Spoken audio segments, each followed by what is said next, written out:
it's dismissed. The next one is Diaz versus Stir Dallas LLC, 2105905. Anyone here? Okay, we're having Monday morning. No one's here. Okay. The next one is Blanco versus Sterry.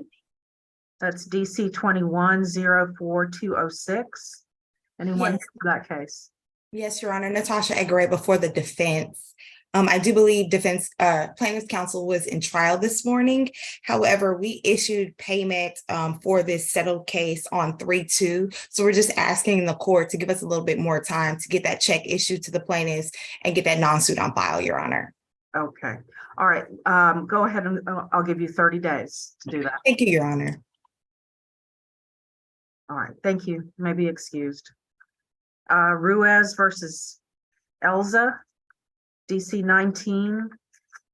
19043060. Jim Robertson here for the plaintiff, Your Honor. And Your Honor, Sarah Long for the defendant, Mr. Elsey. All right. Where are we on this case? Your Honor, plaintiffs and defendants have reached terms of a settlement. The outstanding issue is that there's a subrogation claim from Blue Cross Blue Shield that is larger than the settlement amount even. I understand. And I have been in contact with Anthem, Blue Cross Blue Shield, but they keep disappearing on me. It took me weeks to get a response from them, including email, certified mail, and regular mail. When I finally got a response, it was email out of Anthem, and then they've disappeared again. And I have left word all last week. Plaintiffs would respectfully request another 30 days on this, Your Honor, to see if we can get the subrogation issues settled to get the rest of the paperwork tended. And Your Honor, if I may, under normal circumstances, I would be absolutely in agreement with this, but there is a little bit of background that I wish to let you know about. Number one, we settled on November 8th of 2022. We filed a motion to dismiss this matter, an objection to the continuance of the dismissal hearing. And I don't know if you've had a chance to look through the timeline of this. We have a settlement agreement that is signed. We have a Rule 11 that is signed. My client, Mr. Elsey, has the fact that there is still a pending lawsuit there is not a dismissal on file, has kept him and is still a hindrance. He's applied for loans, and this continues to be an issue that there's a civil matter pending against him. A dismissal does not take away the fact that we have a settlement and have been asking and requesting this information from Mr. Robertson now for November, December, January, for 4 months. And we ask that this dismissal be granted today. It does not change the terms of the settlement. It does not change our settlement agreement, which is memorialized in 2 separate documents. And we ask that this matter be dismissed today for the protection of my client, Mr. Richard Elsey. Okay. Response? I don't know if he left. Mr. Collier? Oh, he's still there. It's Mr. Robertson. Oh, Mr. Robertson. I don't see him. Okay. I'm going to go ahead and reset this for 30 days just because it is a lien. After that, we'll make a note that this has been on file for some time this long, but I'm going to give him 30 more days. Thank you, Your Honor. And could there be some sort of an order that I can provide my client? He is becoming quite impatient and concerned with just a type of reset, and I'm happy to provide anything that you would need. If you go ahead and file a proposed order, I'll take a look at it. Okay, thank you, Your Honor. I do appreciate it. You're welcome. All right, let's, Ms. Howland, are you here? What are you here for? Yes, Your Honor, we're here on Caitlin Farrar, her Rule 202 petition. I represent Caitlin Farrar, and the cause number is DC-22-15418. Okay, that's at. Okay, just a minute. Sure. Let me call these dismissal things one more time, just in case. Okay. Mr. Schneider, what are you here for? I'm here with Mr. White on Farrar. Oh, okay. Thank you, Your Honor. All right. Thompson versus Dyson is going to be dismissed for want of prosecution. Encore Delivery Company LLC versus Valenzuela is going to be dismissed for want of prosecution. Rochelle versus Abzilla is going to be dismissed for want of prosecution. Adams versus Flower Mound Hospital Partners is going to be dismissed for want of prosecution. Diaz versus Stir Dallas LLC is going to be dismissed for want of prosecution. And all right, now we're going to go to DC 22-15418 Farrar versus this is a 202 petition. Who's here for the movement? Marianne Howland for Caitlin Farrar. All right, anyone here for defendant or the deponents, I guess? Cody White and Scott Schneider here for respondents, All Your right. Honor. All right, let me hear from you, Ms. Howland. You're the movement. Yes, first, Your Honor, I would propose a trial amendment. So if I can give you a bit of background, some of the proposed deponents reside in Dallas County and some of them reside in Tarrant County. So the proposed deponents counsel has filed a motion to transfer basically partially the case to Tarrant County. And I think that's I'm in agreement to that. So if part of your ruling today could be granting that motion to transfer so that we can have this heard in Tarrant County for those proposed deponents. And I think there's also one that resides in Rockwall, but I will file in Rockwall separately.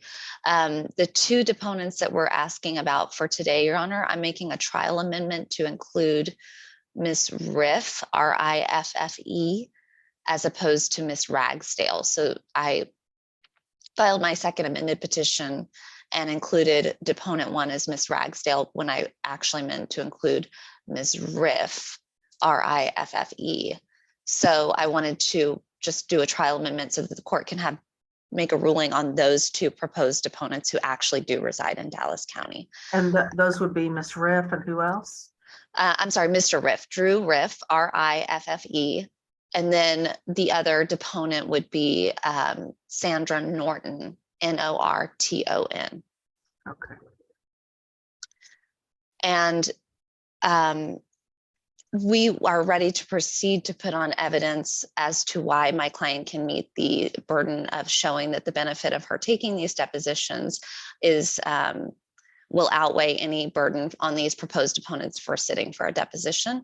And so I'm happy to put on evidence. Obviously, I understand that Mr. White might want to also make an opening statement about his argument. Mr. White?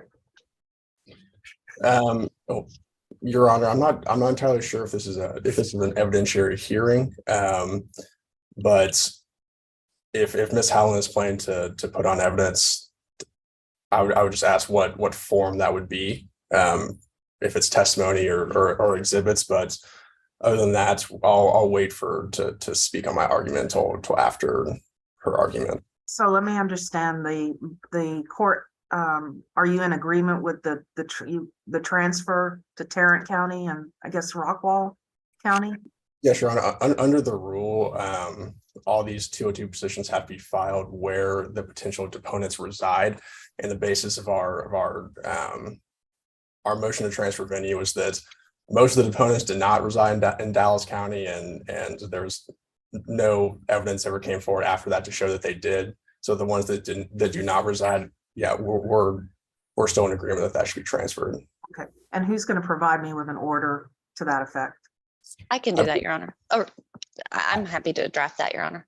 Okay, just I believe Mr. White, take a look at that so it's agreed as to the form of it, and I'll get it signed. Okay, I believe, Your Honor, I believe when we filed our motion to transfer venue, we also filed a proposed order. So I believe there is already one on file. I think as to Tarrant County, but I don't know as to Rockwall County.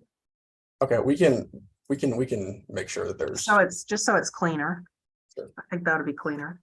Okay, Ms. Howland, what form of evidentiary hearing do you want today to have? But I would request a testimonial evidentiary hearing, please, Your Honor.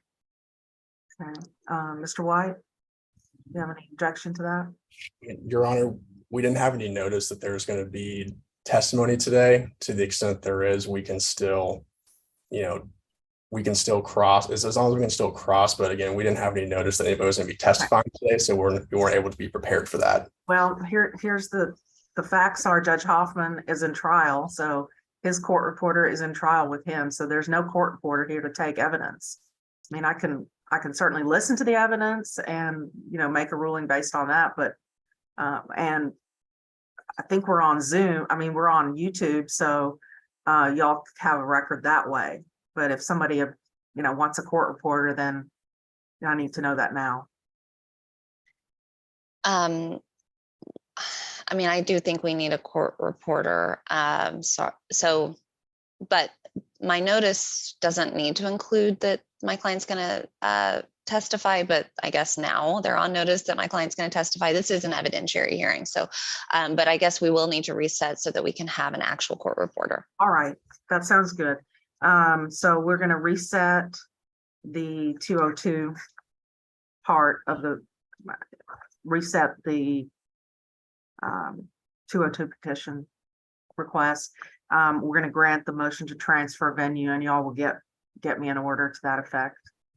Yes, Your Honor. All right. And so do we just go ahead and contact the court again and just reset it? Yes. Okay, we can do that. Yeah, that'd be fine. And just let me know, I think Judge Hoffman is going to be, Ms. Pinson, he's going to be in trial. How long is he going to be for the foreseeable future here? Possibly Wednesday, Thursday. Okay. All right. Well, you just have to get with Ms. Pinson, see when it's best for everybody to reset it. Okay. Thank you. Anything else, Mr. No, Schneider? Your Honor. Thank you, Your Honor. I had to find the mute button. Thank you, Your Honor. Okay. Thank you. Thank you, All Your right, Honor. y'all are excused. Thank you.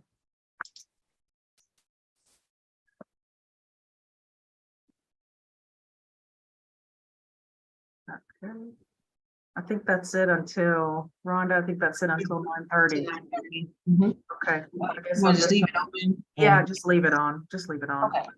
Okay. Okay. I'll be here. if you- Just call me Yep. if you need. I'll be Yeah, here. do you need my notes on that stuff, or you heard what I said on the Yeah, I DOR? heard. Okay. And if you Thank want to send me I guess what is it, the motion for substitution? Substitution of service. Yeah, I do just, have a copy of that. I can forward it to you. you can put it, do you know how to put it in my queue? That might be faster. Sure. Then I think I can made sign some it. notes on it already, but yeah, I can forward it to your queue and I'll put a notation on it, what was wrong with it. Okay. Okay. All right. All right. Thanks, Rhonda. You're welcome. All right. Just call me if you need. I can still hear Yeah. you. Just have my Okay. mute. Bye.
Ms. Holt, what case are you here on? On Combs, well, Crepo versus Combs Okay. And you're, for You're the, defendant? yes, ma'am. Okay, all right. All right, so I guess we're waiting for plaintiff's counsel. I think so. I haven't spoken to them today. All right. Okay, we'll get started as soon as they come on. Thank you.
Good morning, I'm Associate Judge Merritt. Judge Hoffman is in trial and asked me to hear his motion docket today. Who is here for the Crepo versus Combs case? Your Honor, my name is Maureen Farrell. I'm here on behalf of the plaintiffs. Ms. Holt, Tammy Holt on behalf of defendants. Mr. Don Galini, the defendant. Okay, all right, so let me let you guys know that we don't have a record on, if we need a record, we need to reset this hearing. We're on live stream with of course, YouTube, but the court reporter is in trial with Judge Hoffman, so Ms. Farrell. I'm okay to proceed. I will defer to defense counsel on whether they would like a record. We don't need a record, Your Honor. All right. Okay, Ms. Farrell, go ahead and proceed. Your Honor, judgment was entered into this case. A modified judgment was entered on October 28th of 2022, and it was in the amount of approximately $1.7 million. After some post-trial proceedings, including a motion for new trial, the motion for new trial was denied, and after 30 days, we began the process of enforcing the judgment. No supersedeas bond has been filed. The defendants filed a notice of appeal on January 26, 2023. Prior to that, on January 9th, the plaintiffs, my clients, we filed a request, our motion for the court to set the amount of the supersedeas bond. We conducted post-judgment discovery shortly after the jury verdict. And in the post-judgment discovery, the defendants produced a net worth statement, which is Exhibit A to, I think it's Exhibit 1 to my motion, Exhibit A to the defendant's response to the motion. And that stated that the net worth of the defendants was $1.694 million and some change. On that basis, we requested a supersedeas bond for 50% of that amount. And that is based on the Texas Rules of Appellate Procedure 24-1A or A1 that says that the amount of the supersedeas bond should be for the full amount of the judgment or the greater or the lesser of 50% of the net worth of the debtors or $25 million. So since the defendants told us their net worth was $1.69 million, we requested a supersedeas bond that the court set the supersedeas bond for half that amount. And here we are on that hearing. The defendant filed a response to that, asking this court to set a lower supersedeas bond amount in the amount of approximately $34,000. And I'd like to share my screen if that would be okay. That'd be fine. Okay. Math isn't my strongest suit, so when I'm talking about numbers, I like to be able to, I agree. okay. It says host is disabled screen Oh. sharing. Ms. Penson? Can, Yes, Judge. she needs to share her screen and I don't know how to do that. Let me get the information for you just a second.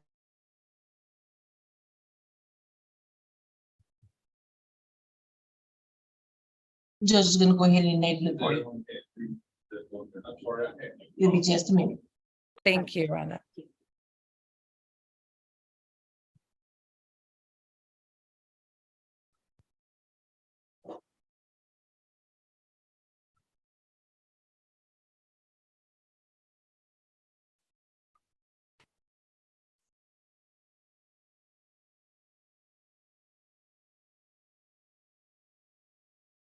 You can share screen now. Thank you, Judge Hoffman.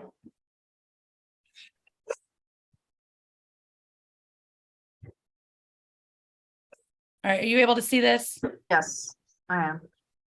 Okay, so in response to our motion to set the Supersedeas bond, the defendants have argued in their response that the net worth of the defendants should be less than what is on their own net worth statement.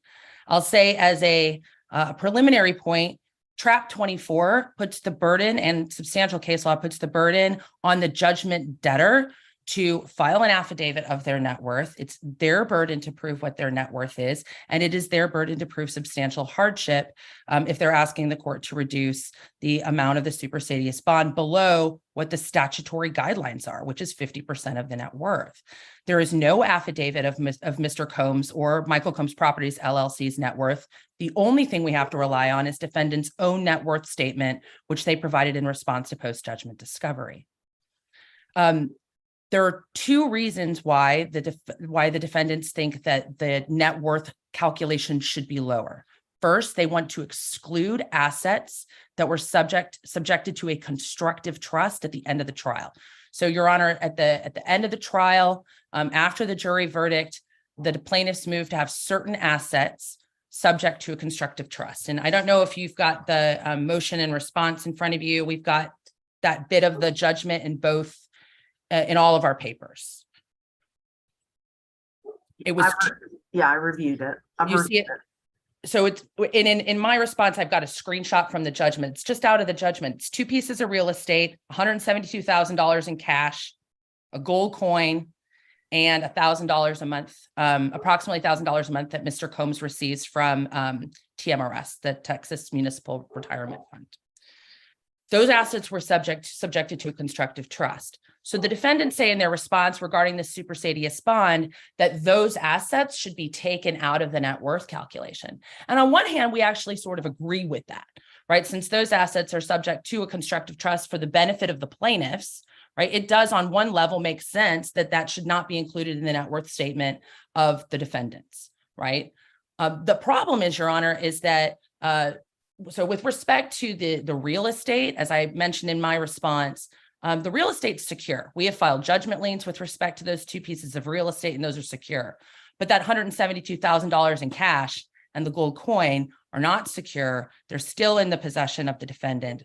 And if the court is going to exclude the amount of the entrusted assets from the net worth of the defendants, then the court should require that all of those entrusted assets be deposited into the registry of the court, or our preference would be turned over to the plaintiffs who are the beneficiary of the constructive trust. At the very least, Your Honor, there's $172,000 in cash that is subject to the trust that should be turned over to the plaintiffs or deposited in the registry of the court.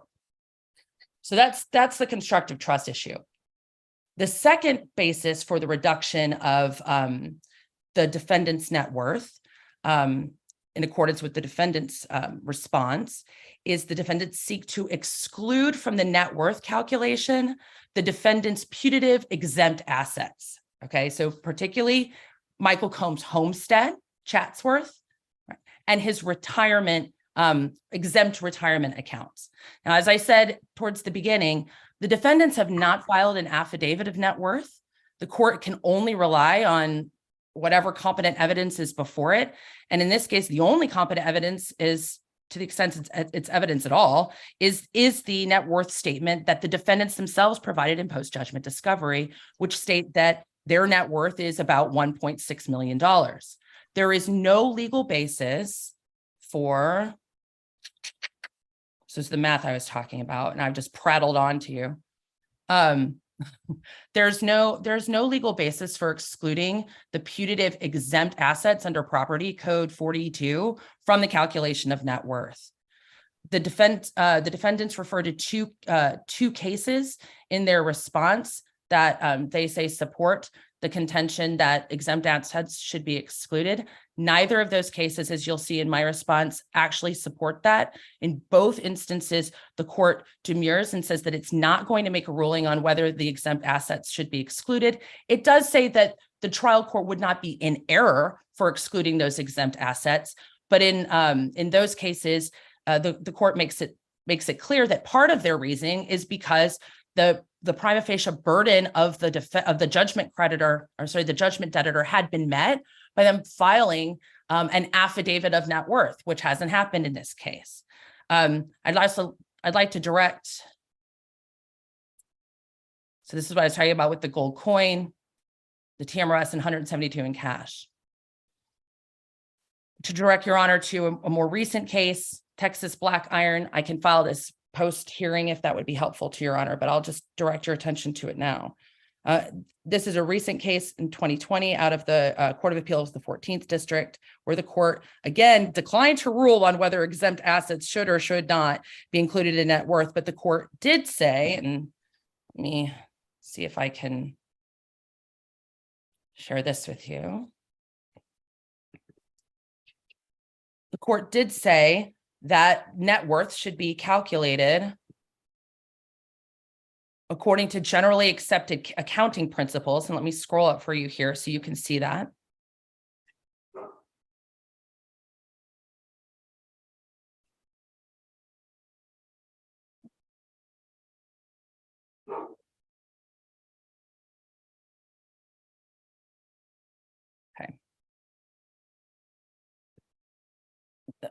Unfortunately, I didn't highlight it. It says net worth is calculated as the difference between total assets and total liabilities as determined by generally accepted accounting principles.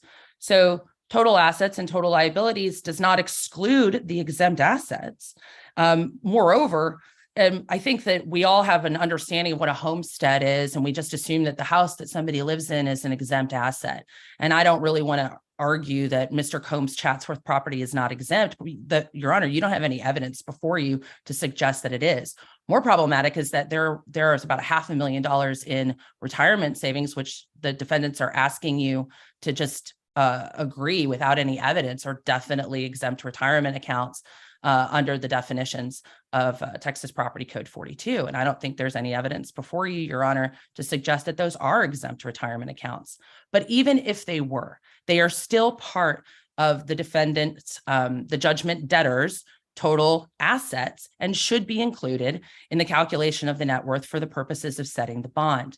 Your Honor, if you were to exclude the potentially exempt assets from the calculation of the Supersedeas bond, it would give the defendants the benefit of that exemption prematurely and twice. If the defendants don't want their exempt assets to be subject to any sort of subject to the sort of restrictions that might be required if they had to use those as collateral to get a bond. Okay, if they don't want those assets to be subject to security, then they should just simply allow us to enforce the judgment, right? If we can enforce the judgment, we could collect the assets that are subject to the constructive trust. We could we could collect whatever non-exempt assets there are. We wouldn't be able to touch their exempt assets.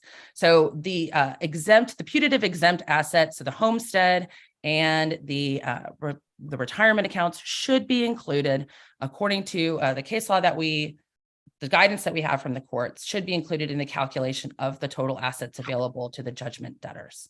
And I just want to point out this little bit in this case, because this was an issue that the court did consider. So Mary Ann, who is one of the judgment debtors in this case, said that she had excluded her homestead because it was exempt.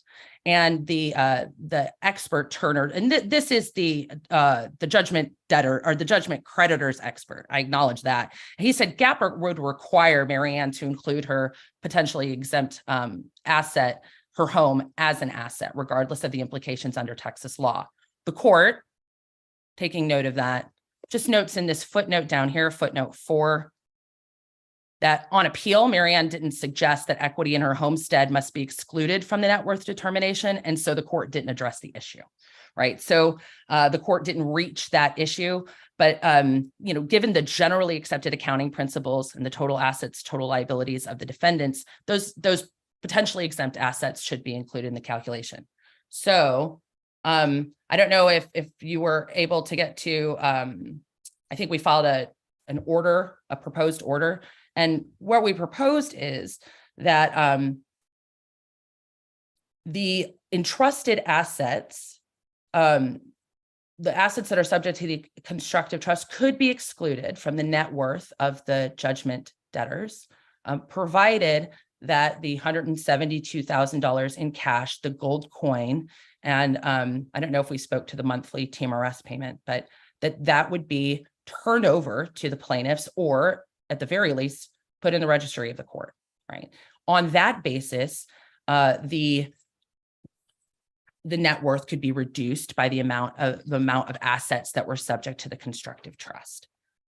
Your Honor, we also asked that the court deny the request to reduce the amount of the Supersedeas bond by the exempt assets for the reasons I've just discussed. They're part of the assets of the judgment debtors. They could be used as security in order to obtain the bond. If they don't want those assets to be subject to security for the bond, then they could just simply let us enforce the judgment. We'd get the assets subject to the constructive trust, and we wouldn't be able to do anything about their exempt assets if they are indeed exempt. And then we asked the court finally to set after that reduction for the constructive trust assets, that the court then set the appropriate Supersedeas bond for the net amount, which is 300 and, oh golly. Is it in your proposed order? It is in my proposed order. It was 300 and something thousand dollars, right? Which gives the defendants the credit for the entrusted assets, the real estate, and the cash that we're asking to be turned over. And so that's what we're asking for, Your Honor. And I think that it satisfies certainly it meets the requirements of Trap 24. It also satisfies the constitutional right of the defendants to pursue their appeal, right, while protecting my clients from exposure in the event that they lose the judgment debtors lose the appeal. My clients have been waiting a very long time. This case is filed in 2019, and we had a long jury trial, and here we are. And continued delay damages my client. It's not in the interest of justice. And I think that the order that we requested balances the defendant's right to pursue their appeal with my client's interests. Thank you. Thank you, Ms. Farrell. Ms. Holt or Mr. Galini, who wants to give the response? It'll be me, Your Honor. Go ahead. Thank you, Your Honor. First of all, just to set the context here real briefly with the idea of delay. This motion for a new trial was just entered on January 6th of this year, and their motion to file a bond was entered on January 9th. So these issues are brand newly before the court. There is no delay that can be attributed at all to the defendant. So that's just background. Your Honor, the purpose of a supersedeas bond, the purpose of this hearing isn't to find out how much that plaintiffs as judgment creditors want. It's to find out how much as a judgment debtor the defendant is able to bond. And statutorily and in the case law, the two primary areas of focus are how, protecting his right to appeal. It's no longer just about protecting the creditor's right to obtain a judgment, to execute on a judgment, but the things you're supposed to be looking at now are how do we protect his right to appeal? And secondly, without causing him substantial hardship. And Your Honor, we we have filed evidence in support of both of those factors. Exhibit C to our response is the declaration of Michael Combs, which is a 4-page affidavit describing the extent of his assets, the amount of financial hardship that it would place on him, his inability to bond in the amount, to obtain a bond in the amount that the plaintiffs have requested. We also, subsequent to the motion, filed an affidavit from a bond writer who said, in order to obtain a bond in the amount of either $800,000 or $300,000, the requirement would be that he have collateral, cash, or a line of credit in the amount of the bond. That's what a bonding company is looking at. They're not looking at a net worth spreadsheet that was filed in post-judgment discovery. So, Your Honor, those are the elements, the background with which we need to consider the assets that are available to him. Clearly, we're all historically aware, and we know that there is a purpose in a supersedeas bond of protecting the rights of the judgment creditor. And as Ms. Farrell has pointed out, and we agree, the assets of this defendant that have already been put in the trust, those aren't at risk. They're not at risk of loss. They're not at risk of damage. In fact, one of the properties, one of the plaintiffs is living there rent-free. If we put that asset, that property, in the registry of the court, the plaintiff would lose her right to live in the property. And actually, the estate's losing $25,000 a year in rent that could be going towards the estate or could be going towards its living expenses that no one's receiving because that asset, because the plaintiff is choosing to live in that asset. So it's at least protected, if not actually being harmed by the plaintiffs, because it's in the trust. If I could share my screen, Your Honor. Sure.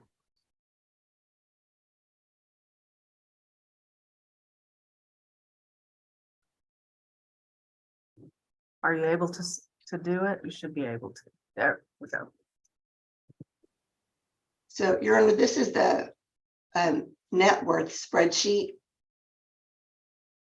that we've heard talk about. And again, with the focus is being, what assets does the debtor have that are available to bond without imposing substantial financial hardship? If you look at these properties, just briefly, Your Honor, the 5807 Chatsworth is his homestead. The 1101 Laguna Vista is already in the trust. The 310 Beverly is not only already in the trust, but the plaintiff is living there. This Paradise Bay is a $4,000 property that exists. These proceeds for a West Virginia farm sale are already in a bank account that is subject to the constructive trust. I would remind Your Honor, also point out that this net worth spreadsheet, first of all, it's a spreadsheet. It wasn't an affidavit of net worth. This wasn't Mr. Combs swearing under oath in an affidavit that these are the assets available to secure a bond, that not assets that are available to put up for collateral, not assets that can be liquidated. These were amounts in the bank account as of September 22. They are not today's balances in those bank accounts. We don't actually know where the $172,000 in cash came from. That's in the judgment. That's not tied to the spreadsheet, as far as I know. I've crunched some numbers and I don't see where that comes up. I'll tell you this 49,000 right here, that is represented to me. Well, that's in his that's represented to me to be include those West Virginia farm proceeds, that I believe that's the same amount. Your Honor, we have, again, a significant amount of retirement accounts, $518,000 worth of retirement accounts. Those assets, Your Honor, could not be played. They're not cash or a line of credit that can be used as collateral to buy a supersedeas bond. They're not available to, if they executed a judgment, they wouldn't be able to get those assets. And if he tries to bond it, those aren't available to use as collateral to buy a bond. So it simply makes no legal or, frankly, financial sense. There's no justification for including this $500,000 worth of assets in his net worth calculation when it's neither available to collect a judgment or available to be used as collateral for a bond.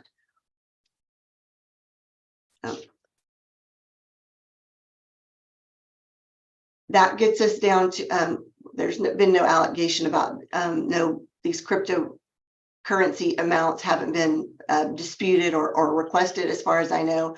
The gold coin, Your Honor, that can be the defendant's willing. If they want to turn, he will turn over the gold coin. That's not an issue. That is an asset that's actually in his possession, available to him, that can be turned over. Unlike the house that his sister's living in, or his homestead, that's an asset that's available, and he's willing to do that. The TMRS payments, Your Honor, that's a contingent asset. Those are future payments that would normally not be included in the net worth calculation as a contingent asset. And we cited for you the Ashworth case out of Dallas in 2016 in the briefing, where, for instance, they took the judgment that was the amount that was going to be awarded under the judgment, and the court said you can't include that judgment amount in their net worth calculation. That's a contingent asset. We don't know where that's going to end up. It's not proper to include that in his current net worth calculation. And that's completely that it's prime game for the appeal that is coming, Your Honor. And that was a contractual asset that he didn't have personal control over. He's a contractual beneficiary of those payments, and he can't change where those payments go or who those payments go to, or give those payments to the court or to his sisters. That's an issue that's going to have to be resolved on appeal. And of course, household goods and furnishings. Again, it's included on this net worth spreadsheet. It's included in their calculation of his net worth basis, but it's obviously not something that they would be able to collect on were they able to actually execute on the judgment. So, Your Honor, we've given you the case law, and actually counsel has, I think, agrees. There is no requirement that these exempt or these retirement assets, these constructive trust assets, there's absolutely no requirement that they be included in the net worth calculation. The court has absolute discretion, and no court that I have found that has addressed the issue has commented that it would be an abuse of discretion or ruled that it was abuse of discretion. They've commented that apparently this is an argument that gets raised frequently. We've both found cases where it's raised, and courts have just found other basis for the relief that they granted and didn't have to address that argument. But it's clear, not only is it a legitimate argument, Your Honor, but you can see, as you can see from Mr. Combs's declaration, we go through this spreadsheet, there's just not enough left over. If you include those amounts in what were his putative net worth, they can't be used to get a bond, which would require him to go find different cash to get a bond. And he's testified in his declaration he doesn't have different cash to get a bond. He's not able to get another job to get a bond. We have given you the exact amount under declaration of what his net worth that he would be able to potentially purchase a bond for. We've been told by the surety, and that's in evidence in the affidavit, that we may not be able to purchase a bond in that amount. So again, Your Honor, he's kind of between a rock and a hard place. The issue here isn't how much money do they want. The statutorily required issue that the court has to address is how much can he bond? What assets does he have that are actually available to, assets that are either in subject at risk of loss, assets that are at risk of loss, or assets that he can actually pledge as collateral. And when you go through this spreadsheet, Your Honor, we can stop the screen sharing. You see that those assets just aren't there. The assets that are available are the assets that Mr. Combs has delineated in his declaration, which leads him to a net worth of approximately $75,000, which means he could try to obtain a bond in the amount of $35,000. That's the springboard from which we look at. That's the perspective from which we look. We don't start with the judgment and say, what all do we have that we can collect? We start with the debtor's assets, and we say, well, what's possible to bond without causing him some financial hardship? Mr. Combs also declares in his declaration he is self-employed. His business, his income, personal income, living expenses come from his business. In 2022, he posted a net loss in that business. And two of these assets that are now in the constructive trust used to be sources of income that are no longer sources of income because they're in the trust. So those have to be obtained from the business, which is currently operating at a loss. He's obtained a line of credit to try to operate that business. So, Your Honor, simply put, doing the calculation the way the court has to do it, taking into consideration what assets are available to post a bond that would allow the judgment debtor to continue to proceed in his appeal. He's hired my firm as appellate counsel. He's proceeding with appeal. So what assets are available that are even potentially available to post a bond that would still leave him with the ability to pursue his appeal and leave him with the ability to maintain his daily expenses without filing bankruptcy or having to declare insolvency. When we work up from the bottom that way, Your Honor, the highest net worth that we have evidence of would be that $70,000 range, which is why we have requested that if the court does require a bond, again, we don't think there's any assets subject to the judgment that could be executed on there actually in any danger, any risk of loss that would even require a bond. But should the court require a bond, the way to calculate the asset is from the bottom up count. The way to calculate the amount is from the bottom up to reach his net worth. And that would lead us with a maximum bond, Your Honor, in the $34,000 range. Ms. Holt, have you filed a proposed order on behalf of your client? We have not, Your Honor. No, we haven't, Your Honor. All right. Mr. Galini, do you have anything you want to add? No, Your Honor, I defer to Ms. Holt on this hearing. Thank you. Ms. Holt, why don't you go ahead and file a proposed order so I can consider both? And Ms. Farrell, can you send me a copy of that case? You send it to Ms. Pinson, the one that Yes, was I absolutely will. I'd like to read that. And then I will have a ruling for y'all by this afternoon. I'd like to read that case and review everything. And Your Honor, just if you don't mind, just by way of very brief reply, I wanted to just address again that $172,000. You heard Ms. Holt say she doesn't know where that number came from. That number's in the judgment. That number was discussed at trial. That number was not challenged by the defendants when they filed a motion for new trial, when they filed their request to modify the judgment. The judgment debtor said that they were holding $172,000 in cash in trust. So at the very least, they should have that amount available to turn over to the registry of the court or to the plaintiffs. Again, if excluding the exempt assets, you didn't hear from Ms. Holt why the retirement accounts could not be used as collateral for obtaining a bond or getting a loan as collateral. It's $500,000 in invested assets, right? You don't have any evidence before you to suggest that they couldn't be used as collateral to obtain a bond. You also did not see in the spreadsheet, we didn't nitpick Mr. Combs's spreadsheet, right? We took it at face value. What you don't have in that spreadsheet is that Mr. Combs owns a business. His Combs, it's his chiropractic business. He said that business had been generating up to $200-something thousand a year in income to him. And now he's saying that it's operating at a loss. You know, we've not nitpicked his spreadsheet, his net worth spreadsheet, but we think he's sandbagging on his net worth spreadsheet. And that's as security for our $1.7 million judgment that the court should take into account the assets that he himself says that he has available, excluding, of course, the real estate that we've talked about subject to the constructive trust. Thank you, Your Honor. I appreciate your time. Thank you, Ms. Your Holt. Honor, can I briefly respond to those points? Let me ask you a question. So do we have $172,000 in cash? Your Honor, that number that's a jury number. So no, it isn't. That is not correct. That's the number in the judgment, but there is not a declaration from Mr. Combs that is an amount that he has in cash. It's not reflected on the spreadsheet. I guess the benefit of not nitpicking the spreadsheet is they didn't exclude the $160,000 worth of cash on the spreadsheet that's in business account. So that business is represented on the spreadsheet.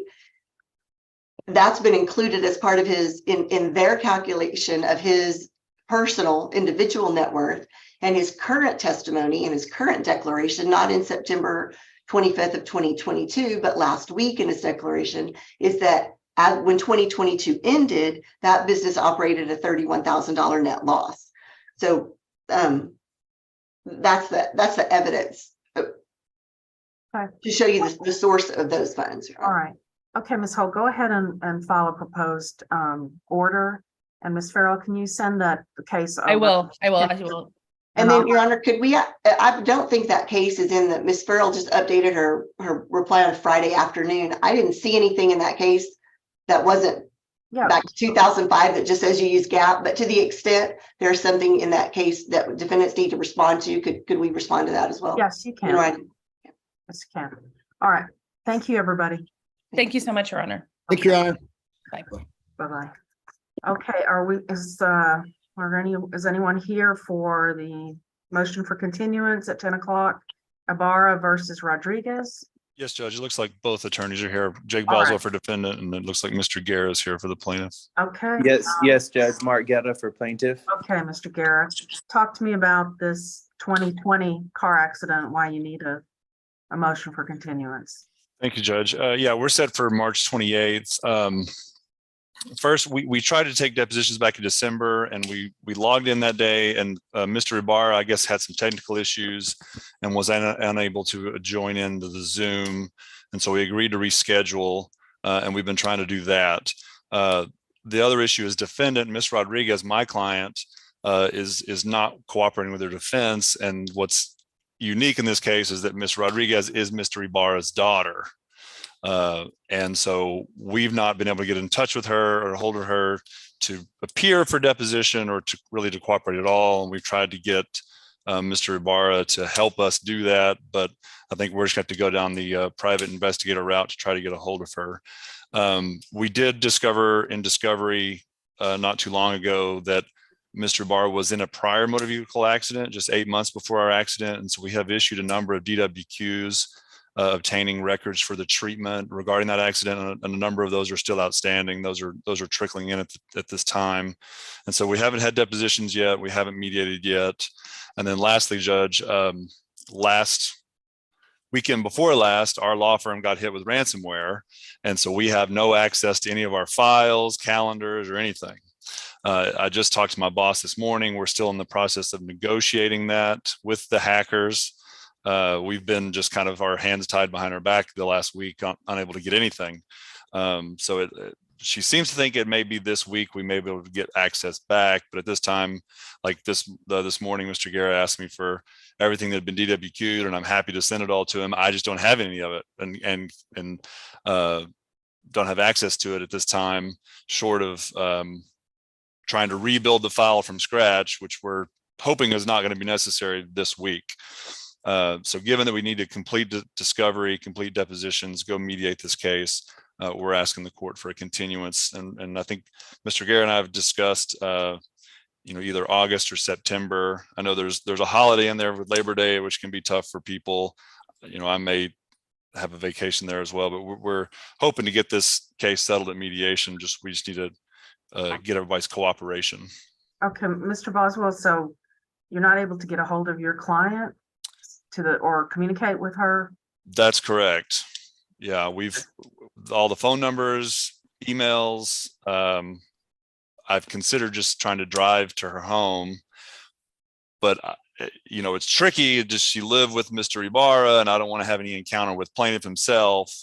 So I think my claim rep and I've discussed we're hiring a private investigator to go track her down. All right, Mr. Guerra, I hear from you.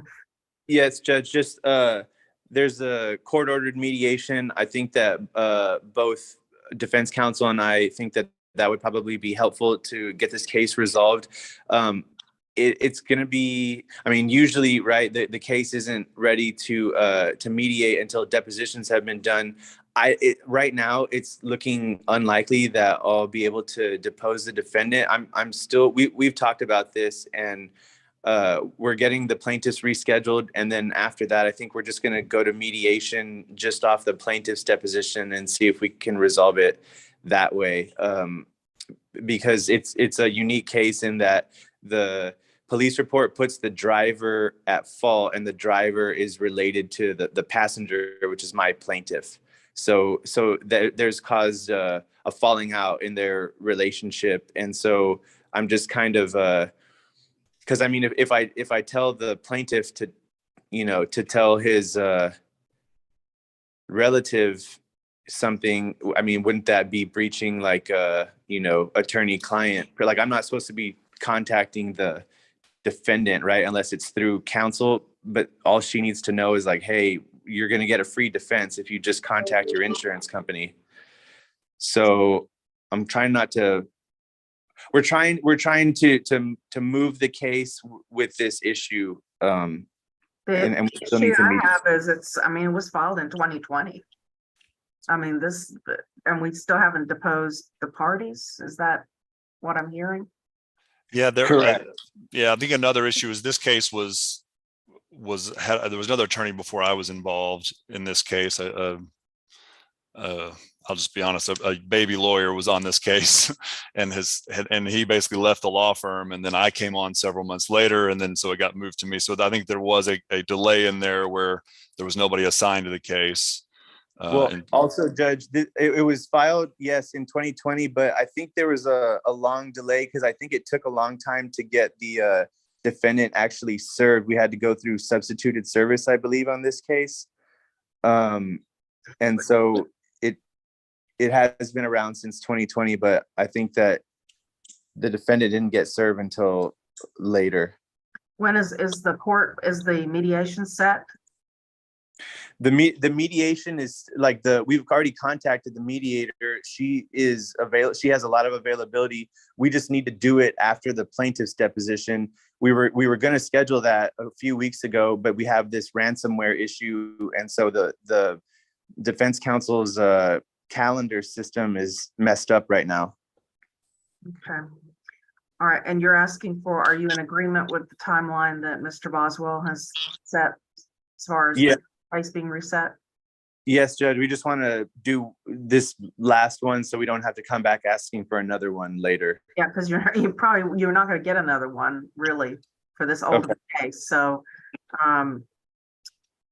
I will reset it for what is it, August that you wanted? Yeah, probably either early August or later. So I was just looking at the calendar. There's this, I know that most people are traveling like that week up to Labor Day. So I was just going to say, yeah, either prior to that. Okay, I think after. Let's reset it in early August. Okay. If you'll get with Ms. Pinson and she'll get you on that trial docket, but when do we anticipate you're going to be able to reset this deposition? Well, it sounds like we've got a good shot at getting our stuff back this week. That's the hope. So then right after that, we'll get this depot set. Okay. All right. Well, hopefully you can get this depot done in March and go ahead and get the case. I'd go ahead and get the mediation set. That'll give you some date to work against.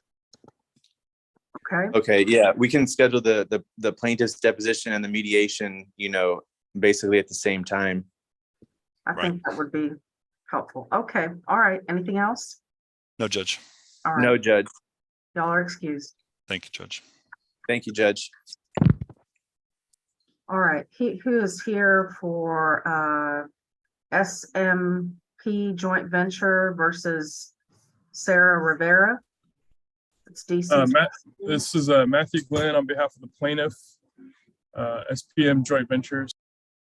Okay. And this is your motion to withdraw? No, that's defendant's counsel. I've got the motion for entry of final judgment due to there was a final judgment. Opposing counsel filed a notice to vacate the judgment. Judge entered an order requiring payment of $500 plus an answer filed. Payment was not made. Answer was not on file, and so we're asking to proceed with final judgment. Okay, are all the papers on file with the court for the final judgment? Yes, we got a proposed order. It basically is the exact same judgment that was entered prior to opposing counsel filing the notice, motion to vacate the judgment. Okay, and opposing. Hi, can you hear me? I don't know if you guys can hear me. Yes, we can. Is this Mr. Rivera? Hi, this is she. Hi.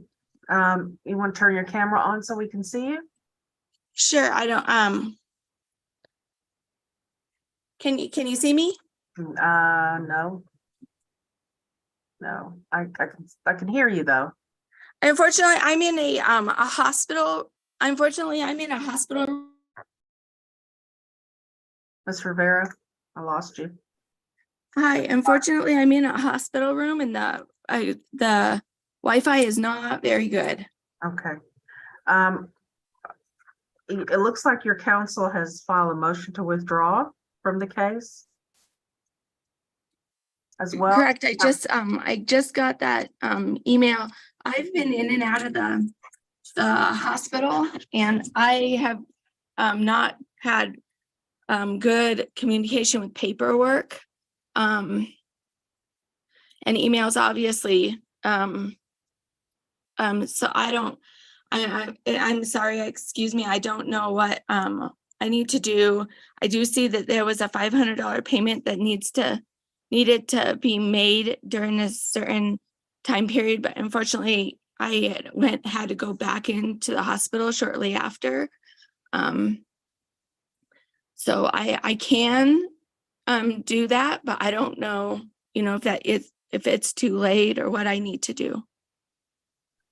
Mr. Glenn? I mean, it's too late. The judge has already allowed additional time I mean, I don't want to just speak for counsel for defendant, but she expressed certain things that made it seem like it was anyway. What's the amount? I'll just say what's the amount of the judgment? The amount of the oh yeah. 1 second. I think this was a loan, and loan was not paid. The 1 second.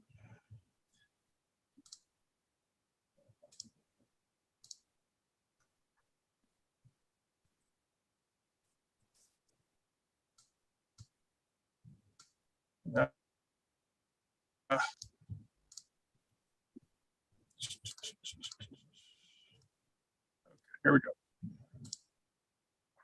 It is 315,000 $678.57. Principal 29,267.30 in interest. Attorney's fees and $3,850, and that would be it. Okay, Ms. Rivera? Yes. Have you been able to, your lawyer has you've been in contact with your lawyer, they filed a motion to withdraw in the case? Yes, that was for the one I had retained them. Yes. And are you in agreement with their motion to withdraw as your lawyer? No, I mean, I need obviously I need a lawyer to do this. It's just unfortunately I went back into the hospital and I was not able to do any significant communication with this. And I mean, obviously this is the reason why this large balance is due. So yes, I definitely need them. Are you in a position to pay this judgment? No. This large judgment? No, absolutely not. Okay. Remind me, Mr. Glenn, with Judge Hoffman had given her 30 days or time to get a right, so judgment. Right, so the defendant's counsel filed the motion to vacate the judgment. And I believe that it took the judge a couple of weeks to sign that order. But once it was signed, it gave Ms. Rivera, I think, 10 days to file an answer, which did not occur, and pay $500 for going through the process.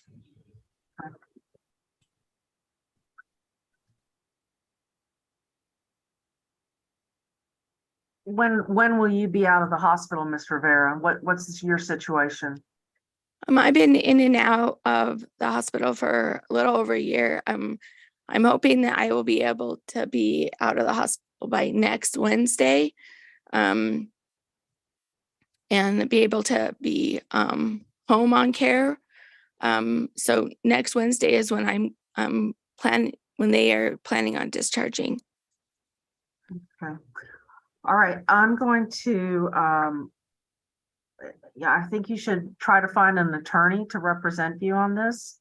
I'm going to give her 30 days to get a lawyer. If not, I'm going to go ahead and this judgment will be signed. Okay, do you understand what I'm telling you? Yes, so I need to retain a different lawyer. Yeah, and I'm going to sign the motion to withdraw of your other attorney. Okay. And you need to find another lawyer within 30 days from today. If you haven't found a lawyer and filed an answer, I will sign this judgment. You understand what I'm telling you? Yes. All right. Okay, thank you. Thank you so much. Court, will the court be preparing an order to this effect, or are we gonna? If you would like to prepare an order, that would be helpful to the court, to the effect of what I just said. Okay. And then we'll get that done. If you'll send that to Ms. Pinson, she'll get it to me to be signed. Okay. Sounds good. Appreciate it. Thank you, Your Honor. Okay, bye-bye. All right. Thank you. Thank you, Ms. Rivera. Thank you. Bye-bye. All right. So we're here on, the next case is Tamara Rezen. I'm having a hard time with today. Rezavia versus Bottle Blonde Dallas LLC scheduling conference. Is there anyone here for that case?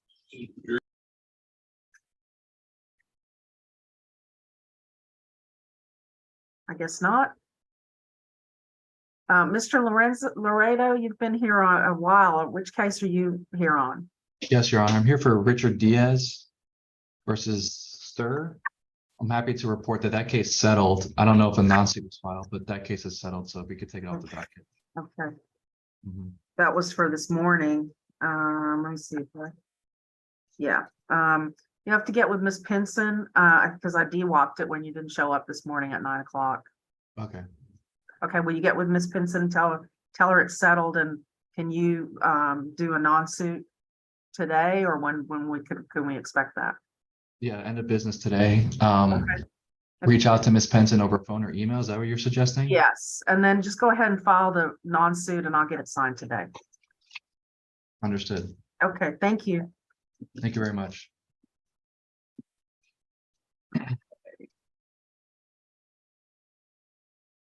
All right. Next case we have is Shevlin versus Thornton. And who is here for that case? Mr. Toby? I'm here for the defendant, Your Honor. Mr. Walker represents the plaintiff. We have two agreed orders to present to the court. One is for an agreed temporary injunction, and the other is for an agreed motion, if you will, to wind up Conduit Nation, which is the company in question. So I believe those orders will be filed imminently. I just sent a red line draft back to Mr. Walker about 30 minutes ago with some minor. Go ahead and get those on file, but also send them to Ms. Pinson and she'll get them to me and I can get those signed today if they're filed today, because it'll take a while to process it. So if you go ahead and send them to Ms. Pinson, she'll get them to me today to get signed. So we email them to you directly, Ms. Pinson? Okay. Yes. And is it, we have your email, obviously. I got the notice. Okay. Rhonda.pinson@dallascounty.org. Right. All right. Well, thank you very much. I will, if I may be excused, I'll go ahead and get off and let Mr. Walker know that that's what we're doing. Yes, thank you, Mr. Toby. Thank you. Appreciate it. Okay, bye-bye. Bye.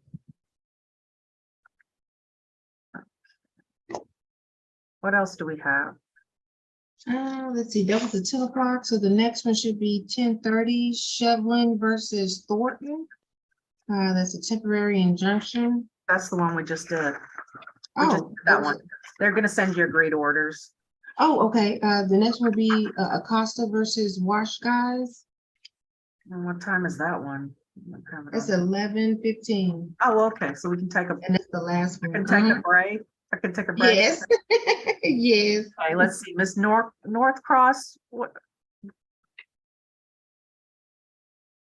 I don't, are you here on a case? Miss Northcross? I'm not sure who that is. Let's see, Northcross. I don't know if it's an attorney, if she's an attorney or.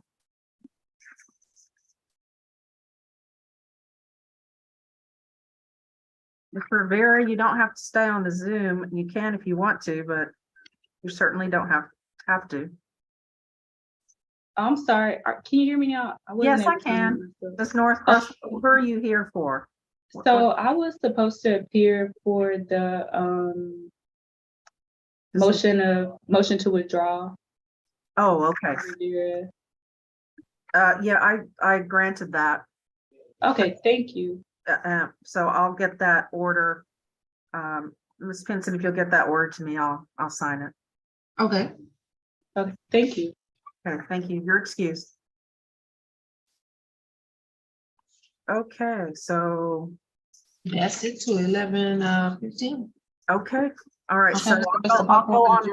I'll go on my queue and see that, yay, I'm on the queue, so I can go sign, get that looked at and signed. Gotcha. Okay. I was Okay, gonna make some popcorn for the jurors. I'll be right back. All right, okay, bye.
Okay, so I get out of here.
Hello, everyone. I'm Associate Judge Merritt, and I'm going to be hearing the 115 hearing. Judge Hoffman is in trial. Who is here on the Acosta versus Wash Guys case? Good morning, Your Brian- Honor. Oh, good morning, Your Honor. All right, let me have announcements beginning with the plaintiff, please. Rachel Montez, Your Honor, representing plaintiff. Sorry about that. I had problems with my computer. That's all right. Brian Ramirez representing the intervener, Norma Acosta. David Burris here representing Sunny's Enterprises. Okay. And Mr. Hall, who are you representing? Yeah, on behalf of Victron Stores LP. All right. Do we have everyone here that needs to be on this? This is an agreed motion for continuance?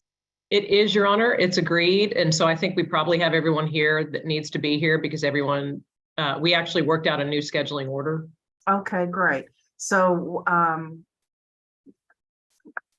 the new trial setting is, when do y'all think you'll be ready on this? We have agreed on a new trial date of May 21st, 2024. It is a death case, Your Honor, and it involves multiple defendants, multiple lawyers. It's just been difficult to get things done. We do have depositions scheduled. I think that things from here on out will hopefully proceed a little bit better now that we have some written discovery disputes behind us. Okay. All right. So everybody's in agreement with, and then has the new scheduling order been filed, Ms. Montez, the proposed? We did file it. It's also in the motion. Okay. But if not, I can get a final signed by everybody and get that on file. That would be great. And then I can go ahead and get that signed today. Okay. Sign the motion for continuance. Okay, we will All right, absolutely do that today. All right. Thank you. Anything else from anyone? No, Your Honor. No, Your Okay. Honor. And if you get that filed, Ms. Montez, just send a PDF copy to Ms. Pinson. So Okay. she'll be able to get it to me a little sooner. Okay. The continuance and the scheduling order. Okay, I will do that right now. Thank you, Your Honor. Okay, thank you. Y'all are excused. Thank you. Thank you, Your Honor. Thank you, Your Honor.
Yeah. I don't know. Emma?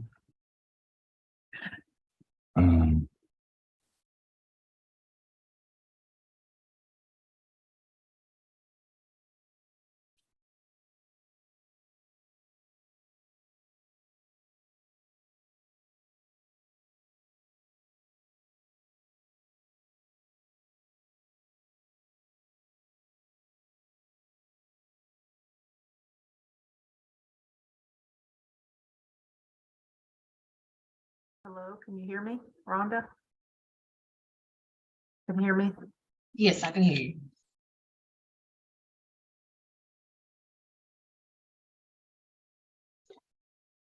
Mr. Gary?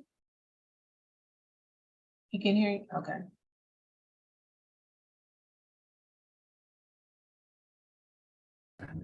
Can you hear me now? Yes. Okay. Wait, what case are you here for, sir? Acosta. Oh, Acosta versus Wash Guys? Yes. Okay, they had already put a motion for continuance on file and they said it was agreed to. Did you agree to the trial date, the new trial date that was set? I was fine with it. I thought we still had a hearing though. We did. This is Judge Merritt. We did. And they're gonna submit a scheduling order, an agreed scheduling order for a trial date of May 21st, 2024. Okay, that'd be fine with me. Judge, I'm easy to get along with. Okay. All right. Thank you, sir. Okay. All right. And so may I be excused now? Yes, you may. Okay, thank you. All right, bye. Okay, Judge. I Sorry, believe that. yeah, I went off. I guess I need to leave. Okay, so. I'm next good one- till 1:30, huh? Mhm. Okay. And I'll check and see if I got any of those orders and I'll start sending them your way. Okay, sounds good. All right. Good. How's he doing on the trial? Well, they're doing pretty good. Yeah, they're moving along. They're watching the deposition right now. Okay. All right. Yeah, that one with the sequestration was kind of weird. I was like, okay, what do I do with that? And then the pro se lady, I was like, I felt bad. Still alive. We're still alive. Yeah, I know. Okay, sorry about that. Okay. I'll see you at 1:30 then. Okay, see you then. Okay. Bye.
Dylan, how are you? I'm doing very well, Neil. How are you? Doing okay, thanks. See, you guys survived the weather up there. Well, we did. We were pretty fortunate. It got really windy, but yeah, we were fortunate. A lot of rain and wind, but not as bad as they were predicting. Right, yeah. And as parts of the country got goodness. Yeah. Yep. I was talking to another counsel that was in Austin whenever that freeze was going through, and she lost power for like 2 weeks just from down power lines. Correct. Yeah, and the ice. So, yikes. Yes. We're really not prepared for that sort of thing. Seems to happen every year, though. Every February, we have one of these kind of bad winter storms. Seems like the last several years, it's starting to become kind of a routine. Right. Oh, gosh. You know, 2021 was something else for Houston. Yeah. It was, whew. Yeah, we lost power for, luckily, no, we didn't ever really lose power. We just lost water for a week. It was a stinky apartment. Let's just put it that way. Oh, I bet. Good afternoon, counsel. I'm Associate Judge Merritt. Judge Hoffman is in trial, and I'll be hearing the motion that y'all have set here at 1:30. Is everyone here that needs to be on this call? Judge Merritt, the partner, Ben Daw may be on, if he is not busy. So if we see him get in, then he may pop in for a second. All right. You can keep an eye out for him. All right. There are, Your Honor, there are a few other defense counsel, but I guess they have really no real interest in the hearing. So, but I'm sure they were put on notice of it. David Strain with TxDOT, he typically doesn't attend these types of hearings. And then David Johnson, who's representing defendant K-Bar in the case. I've not heard from him, yay or nay, as to whether he's going to be attending. Dylan, have you heard anything from him? I believe they were both very agnostic on timing. It seemed to imply that they probably wouldn't show up anyway. Okay. Like they didn't really have a dog in the fight. So Okay, well, do we want to go ahead and proceed, or do you want to wait a few more minutes? I'm okay with proceeding, Your Honor. Okay, well, let's go ahead and proceed. And this is largely a very friendly sort of motion to begin with, in the sense that we don't necessarily want to not be in the case anymore. But the fact is that the payer, the carrier in this case, has pulled coverage of our defendant, Onyx Farm Construction LLC. We have notified Onyx Farm Construction and basically the president / manager / kind of business organizer that we would be having this hearing with the notice. We reached out and tried to work out some other sort of financial arrangement to continue representation, but all of those attempts have been unsuccessful. And as far as the other motion, opposing counsel, Mr. Neil Flagg, was trying to get a deposition with Jesus Medina, who, as I said, was kind of the president organizer, basically Onyx Farm Construction.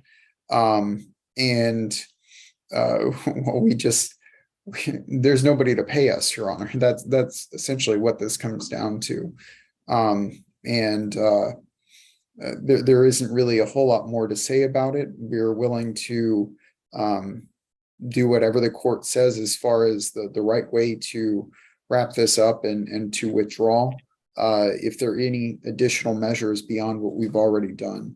But there's not much more to say beyond that. Thank you. You didn't get a response to your letter advising. No, Your Honor. To emails, calls, I sent 2 letters certified.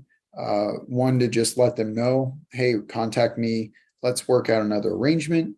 And the second was giving a notice of hearing as well, and once again, pleading for the same. Mr. Flagg, anything to add? Not particularly, Your Honor. I mean, I obviously can't argue against the motion to withdraw as far as kind of where they are with their prospective client. I understand he's been incommunicado and just isn't responding. You know, my interest more is I'm just trying to develop my case, and I really would like to take Mr. Medina's deposition. I also had served discovery in the case on Onyx back in November. Dylan and I had reached an agreement as to an extension in that discovery, but again, as he's telling me, he's not getting any cooperation from Mr. Medina. So I just, rather than just saying I agree with the withdrawal and I agree with the motion to quash a deposition, I'm just trying to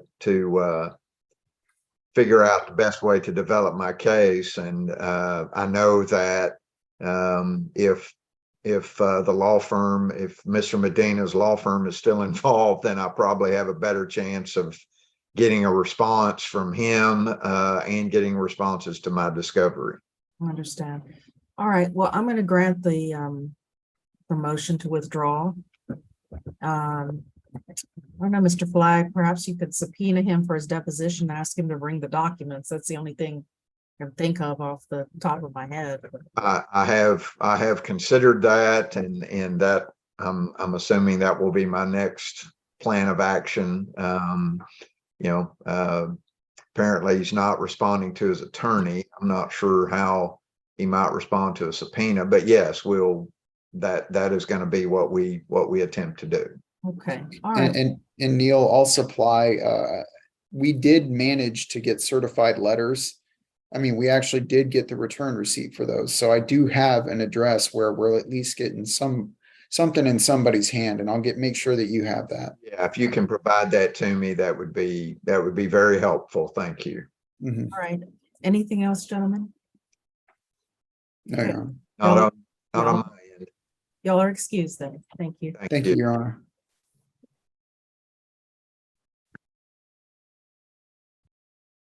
Rhonda?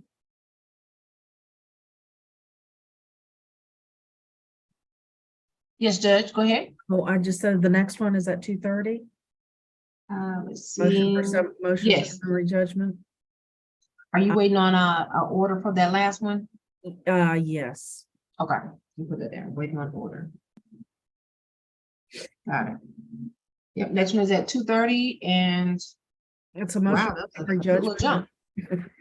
And I don't know if they're gonna need a reporter on that. That's the only thing. I guess I'll tell them when we get there. Yeah, if they do, just let me know and I'll reset them. Okay. Yeah, And then you got my note on the one at 3:00. right. He said he's gonna jump in with this and, and I'll probably have to reset them as well. Okay, And, and then there's another one at 3, which it looks like motion to referral to mediation. What?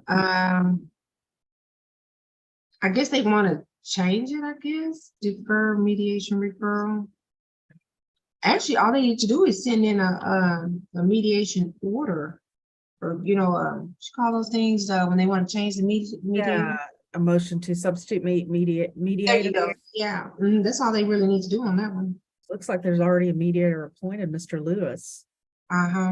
Yeah, usually, and I just go down a wheel, that's all. Yeah, that's what. So if they don't want to, just have them send an agreed substitution mediator order and that'll knock that out.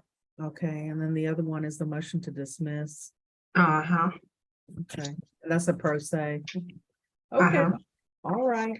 Okay, well, I'll get back on at 2:30 then, Rhonda. I'll stay on. I'm not gonna go off. Gotcha.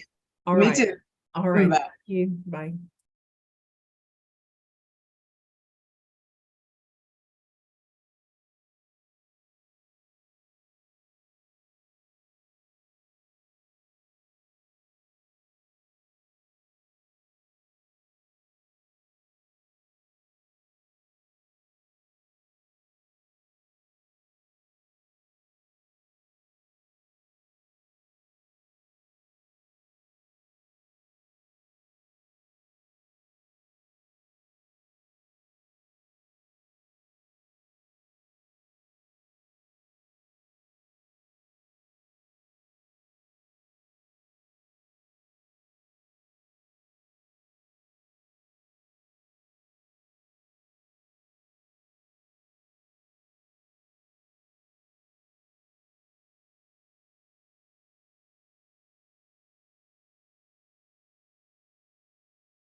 Rhonda?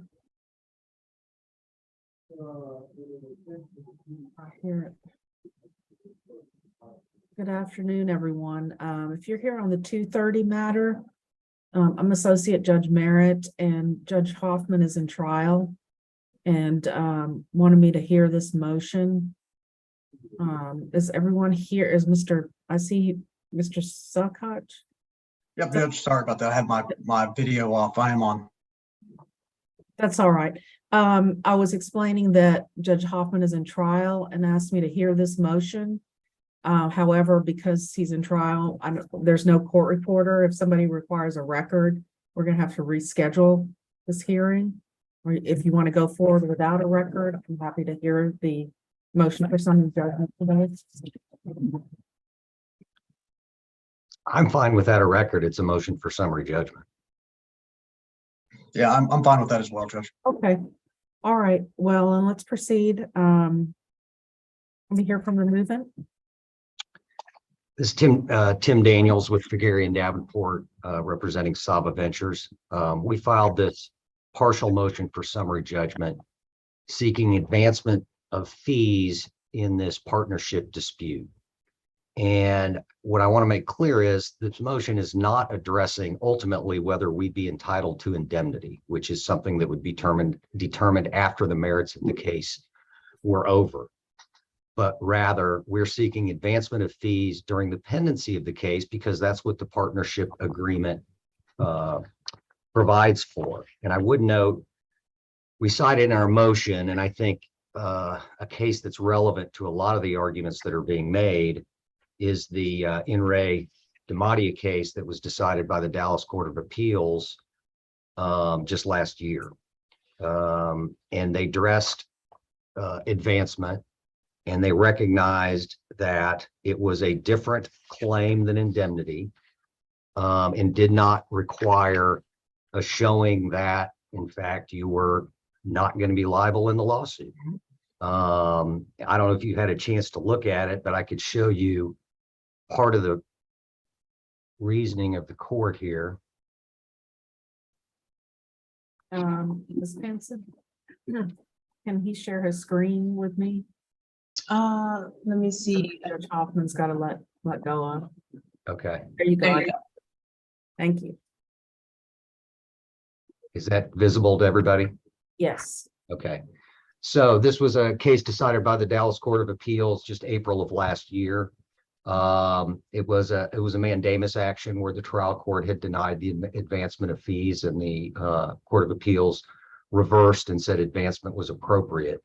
But I think it sets up good context, and this is on where they first start off the case, the discussion of what is advancement.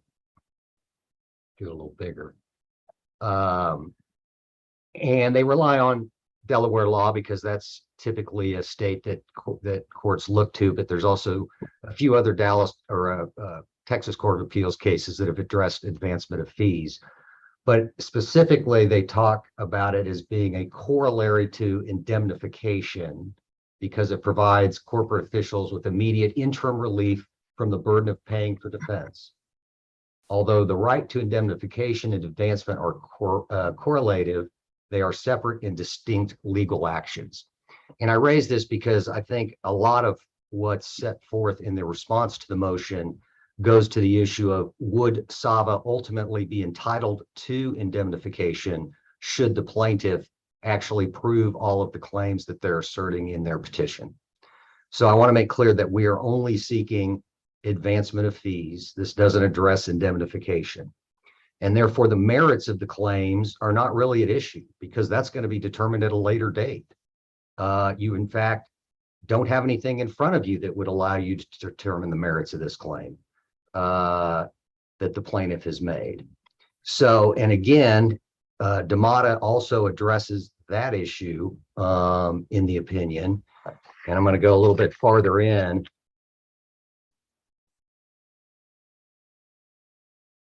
starting down here at the bottom of page 9,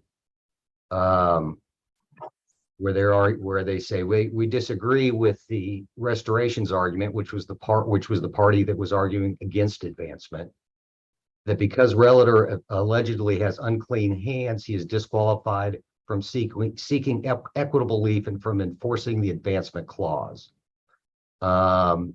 They say, you know, we look to Delaware law, and they say essentially,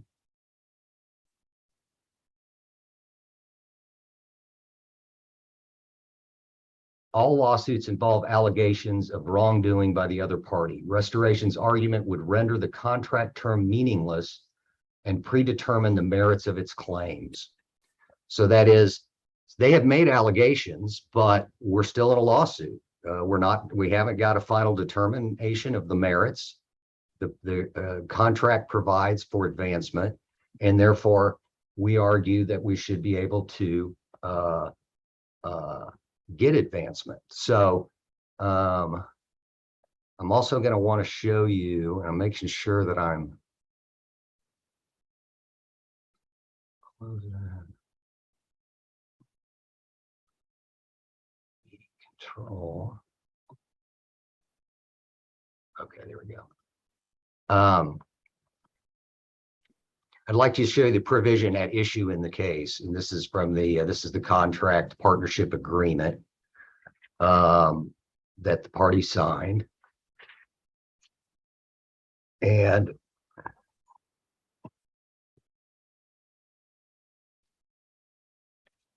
we're going to section 5.09.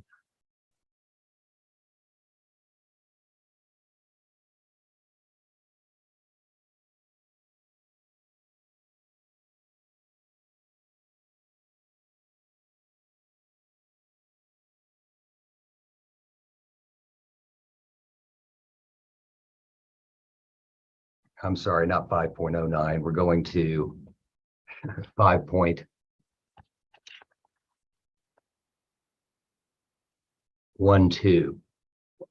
We're just seeing your screen. We're not Oh, seeing. it's not on? I thought I shared screen. Maybe I shared it wrongly. Hold on.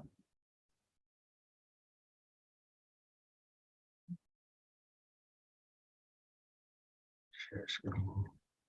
I'm sorry. That's all right. It's on the wrong screen.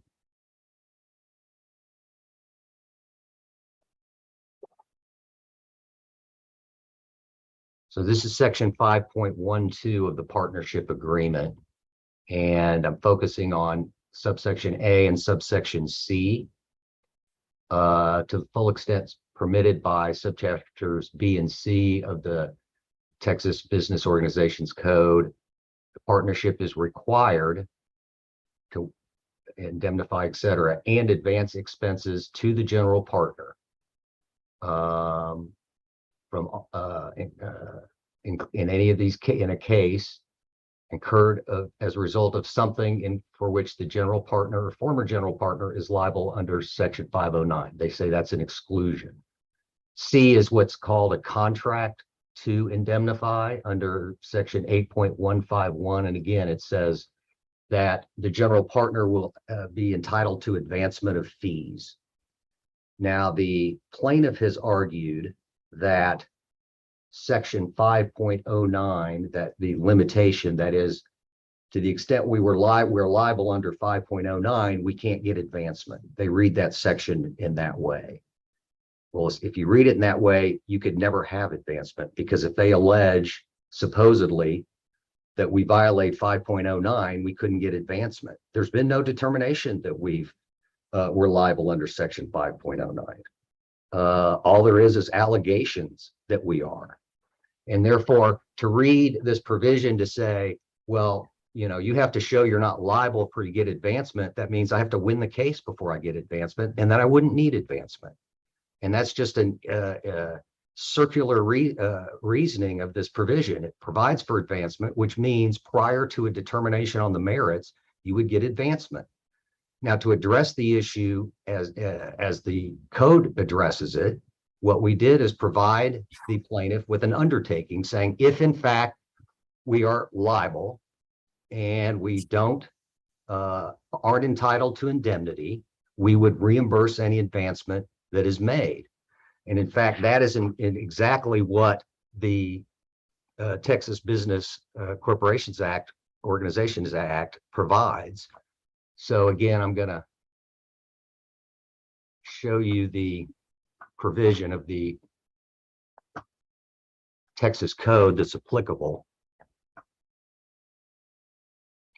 And that's section 8.104.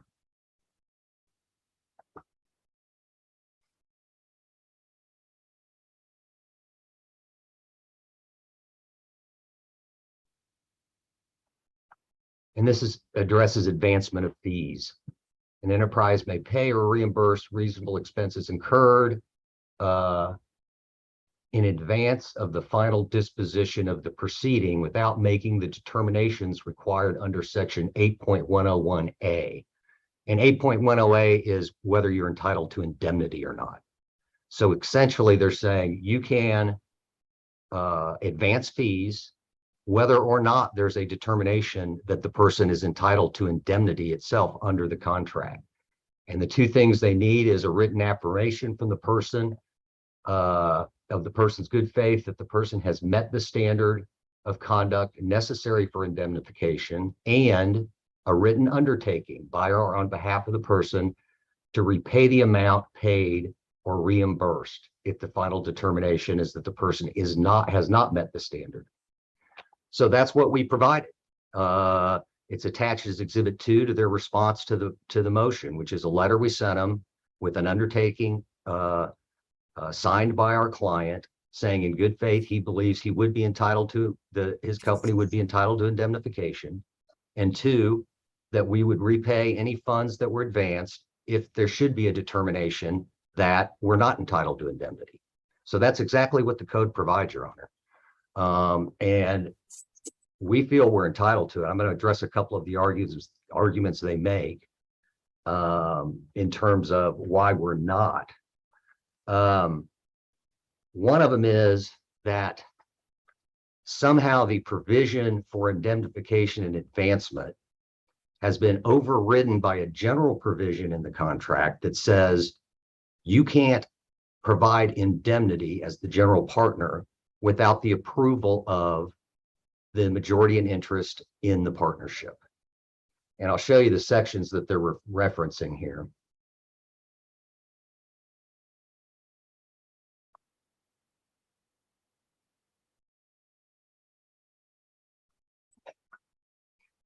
I don't know if you have they attached the contract. It's on page 23, but I'll go ahead and put it up on the screen too.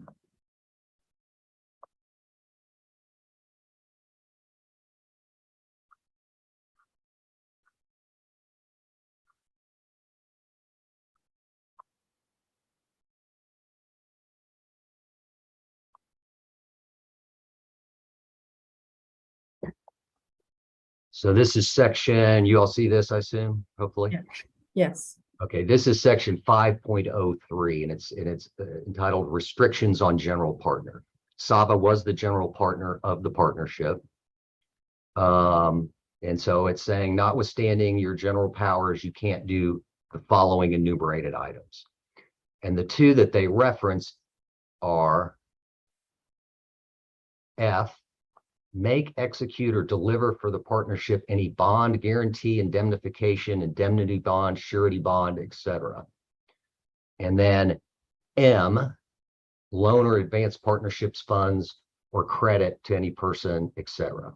Those are the two provisions they cite in the response to say, well, this is an indemnity, so you can't do that because it's limited in the agreement. It says right there, the general partner can't do that. Well, one, we're in court, okay? We're asking the court to interpret the partnership agreement, which says the partnership is required to advance funds. It doesn't require their consent to enforce the terms of the actual partnership agreement. Two, I think if you read this in context, it's really talking about actions that the general partner would take in advancing the partnership's business. Okay, do I give somebody an indemnity? Do I advance somebody money? It's not relating to the enforcement of existing terms of the partnership agreement.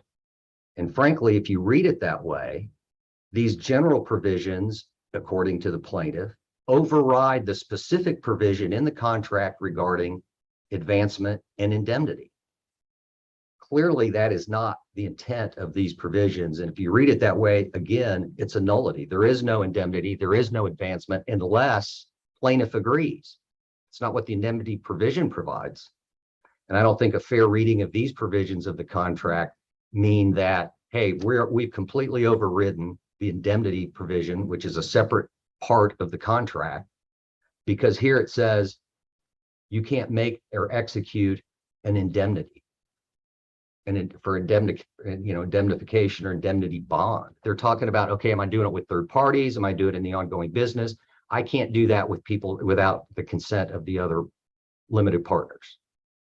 It does not override the provision that says we're entitled to indemnity and we're entitled to advancement. So I just don't think those parts of the contract override the indemnity provision.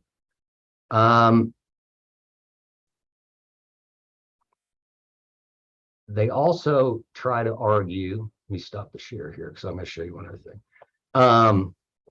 At the end of their brief, that you have discretion whether or not you want to grant advancement or indemnity. And they cite a provision of the Texas Business Organizations Act. And I want to pull up the section they cite, which is section 8.052.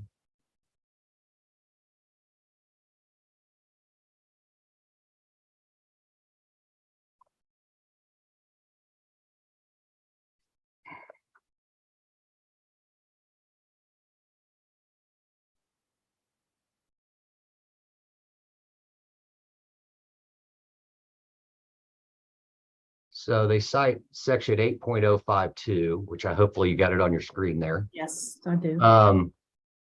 And if you read it, the first part, it deals only with indemnity. On application of a governing person, the court may order an enterprise to indemnify the person to the extent the court determines that the person is fairly and reasonably entitled to indemnification. Doesn't address advancement at all. And if you look at 8.051, which they do not cite, this is what it's providing that the enterprise shall indemnify the governing member under certain conditions. It doesn't talk about advancement. This is after the case is over. And 5.052 merely says this is how the court goes about doing it. So it has nothing to do with advancement. These provisions are only relating to indemnity. It has nothing to do with advancement. And in fact, advancement is dealt with an entirely different provision, which is going to be 5.151.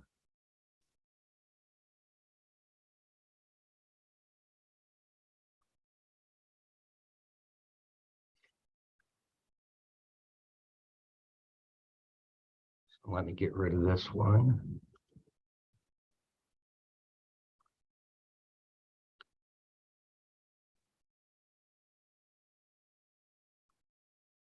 And this is section 8.151 of the Business Organization Code.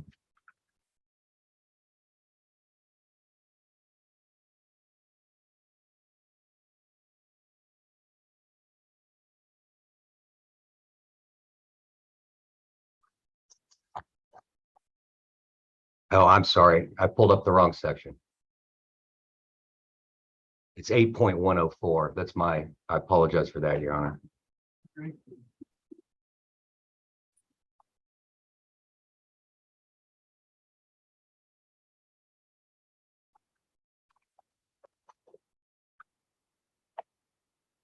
So as you see, 8.104, an enterprise may pay or reimburse reasonable expenses incurred.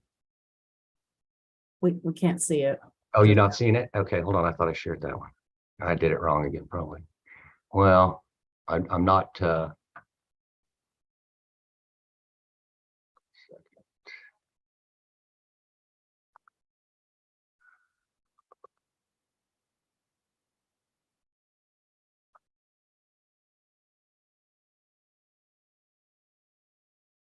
well, I seem to have frozen up on the one side. Hold on a second, Your Honor.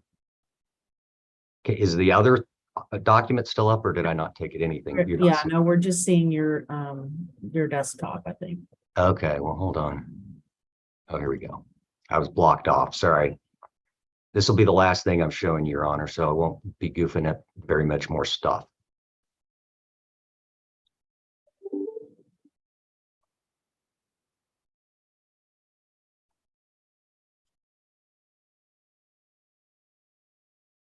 Okay, here's 8.104 of the Business Organizations Code.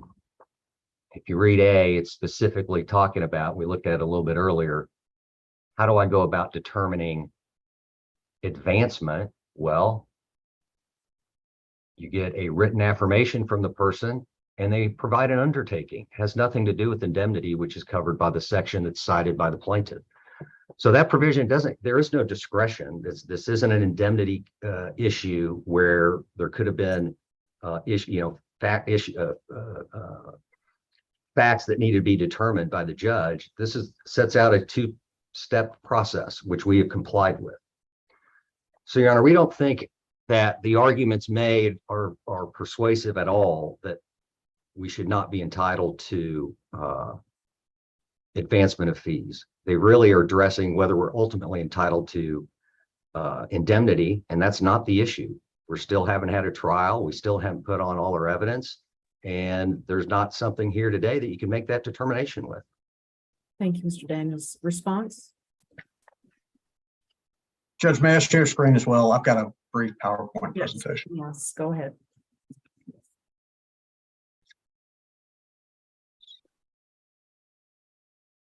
Give me 1 second, Judge.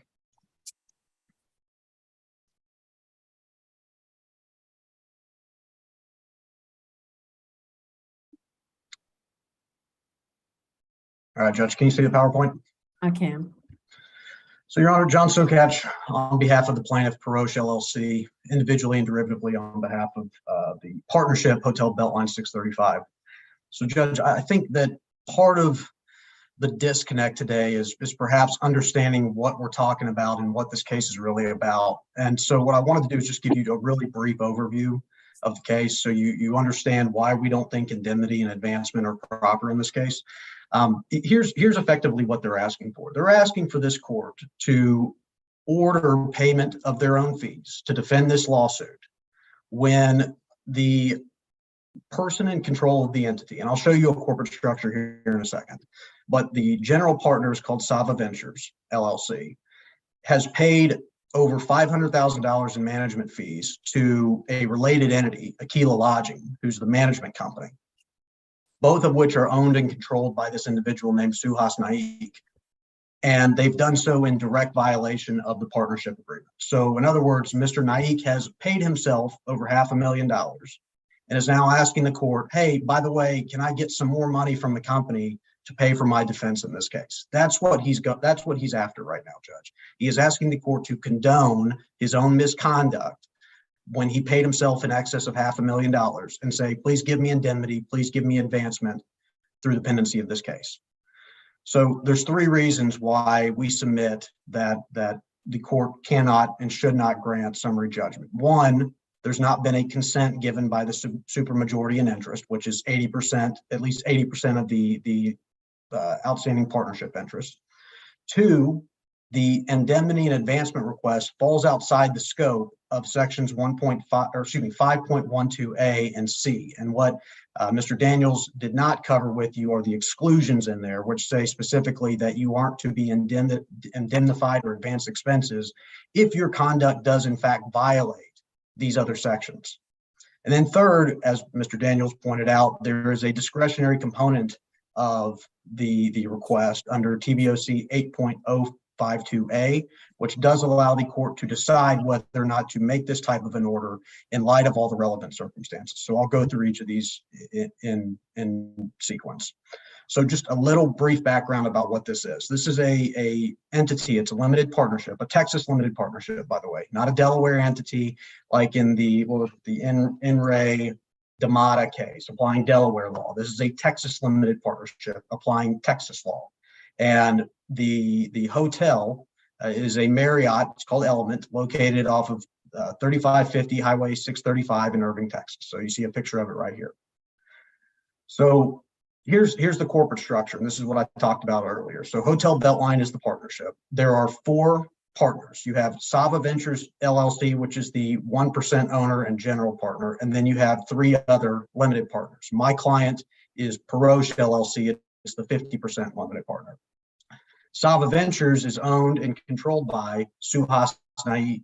So again, you'll hear his name a lot here, but again, you'll see, Judge, what he's asking the court is to bless his payment of $500,000 to himself, and also being indemnified and advance expenses in defense of that case as well. So under the partnership agreement, under sections 5.01 and 5.02, the general partner, so going back for a second, Sava Ventures, the general partner has full and exclusive power and authority to control and manage the business and affairs of the partnership. So this is a very standard construct. You have a limited partnership. The GP, or the general partner, controls all the operating affairs of the company. And because of that, they are given sole and exclusive control over payments, over authorizations, etc. And what they have done is abuse their power in this instance by paying a related entity, Aquila Lodging, again, $500,000 in violation of the partnership agreement. So this is the corporate structure in relation to Aquila Lodging. Aquila Lodging is the property manager. There's a property management agreement. It's not really an issue in this case, at least not right now, but it is the property manager for this hotel. And it is also owned and controlled by Suhas Naik. So what you have is Suhas Naik, who owns and controls the general partner, and then also who owns and controls the property management company. So effectively, he's paying himself $500,000. He's the person that gets to authorize the checks from the partnership, and he's the person that gets to authorize payments of the property management fees to himself as the property manager. So 2013, these are what the facts and summary judgment record established. The hotel was distressed. It wasn't profitable. Mr. Naik, who was in control of the entity at that time, solicited my clients to make a substantial multi-million-dollar investment in the partnership. But he had one caveat. He wanted to remain in control of the partnership. So he said, please get me out of this distressed situation. Please invest millions of dollars in my property, but I still need to remain in control of the entity if we're going to go forward. So Paroche, my entity, my client, said, we will do so, but we need some contractual safeguards in place if we're going to invest millions of dollars into this entity. And so they agreed on 3 separate contractual safeguards. My client invested $2.75 million. It's referred to as the first preference capital amount under the partnership agreement. But in reliance on that, they needed 3 contractual safeguards. So here's the first one. Number 1, that there's a waterfall structure. So I'm sure you've seen this before, Judge, but there's a priority of distribution schedule. So it says if there's going to be distributions of available cash, that they have to be made in accordance with this waterfall. They can't spill over into the next level of the waterfall until the conditions of the first tier are met. So here you see it says in 4.02A, it says distributions of available cash are first going to go to the partners in proportion to their unrecovered preference amount, ... until all such unrecovered preference amounts are reduced to 0. Next, to Paroche for its first preference capital until all unrecovered preference amounts are reduced to 0. So here's a short, simple way of thinking about this is, unless or until these 2 conditions in the waterfall are satisfied, no other distributions can be made, including property management fees. And we'll get to that in a second.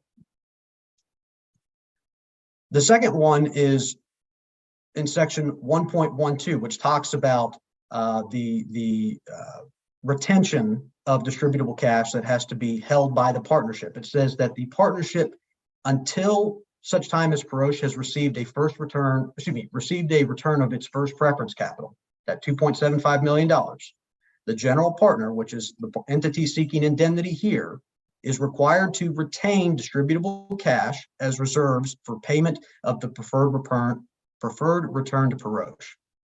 Meaning, unless or until my client gets paid back 100 cents on the dollar, the partnership has to maintain reserves sufficient to pay for that preferred return. This was the second contractual safeguard that my client negotiated. The third one, which is most important for purposes of today's analysis, it said, for so long, this is in section 5.19, for so long as any unrecovered preference amount for Paroche is outstanding, the general partner, again, the entity that is seeking indemnity today, shall not pay to the property manager the base fee or the deferred fee, as either of such terms are described in the present property management agreement. Now, take a step back. What does that mean? It means do not pay yourself unless or until Paroche gets its return on investment back. Do not pay yourself. Do not pay property management fees. Mr. Naik, do not pay anything, because we are investing $2.75 million into your entity. And the only way we're going to do so is if you agree not to pay yourself until we get our return on investment back. Of course, while we're here, I think Judge Hoffman needs to jump on the Zoom just for a second. Okay. Back in a minute. He said he just messaged me and said he needs to be on at 3.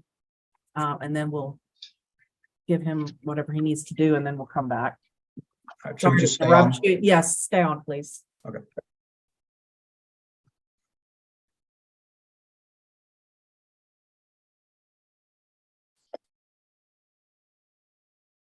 Hey, Marquette, what's going on? Hey guys, John, good to see you. Hey, man.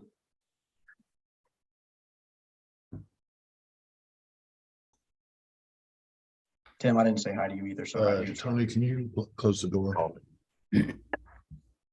Okay, everyone, can you guys hear me okay? Yes, sure. We can. All right. I apologize, Mr. Daniels, Mr. Sokach. I understand you're in the middle of a hearing with Judge Merritt, but we're on the same Zoom. So I need to talk to some folks, and she'll get back to your hearing in a second. All right. Is everyone here on the McEwen case? Yes, Your Honor. Yes, Your Honor. I apologize. Let's see. Is everyone here on the McEwen case? Yes, Judge. Yes, Your Honor. Okay. Let me kind of give you an update. I need to have attorneys from both sides on this case here. So can you grab defense counsel? Defense counsel is here, Your Honor. No, I mean defense counsel on the case that's currently being tried. Oh, okay. So let me kind of give you an update of where we are and kind of some possible options and kind of get a feel for what you guys want to do. I talked to the attorneys in my current case. They are not going as quickly as I had hoped. And so they have indicated that they thought they would not finish until Thursday, although they said it's possible it may be on Wednesday. And so, so we have a couple options here. We could just reset the case. We could play it by ear, see what happens. There's one other problem with Thursday. We've been told by the central jury room they may or may not have enough jurors for us. There's already 2 other cases ahead of us. We have to sign up in advance for juries now. And then the final, so anyway, we could just play it by ear for Thursday.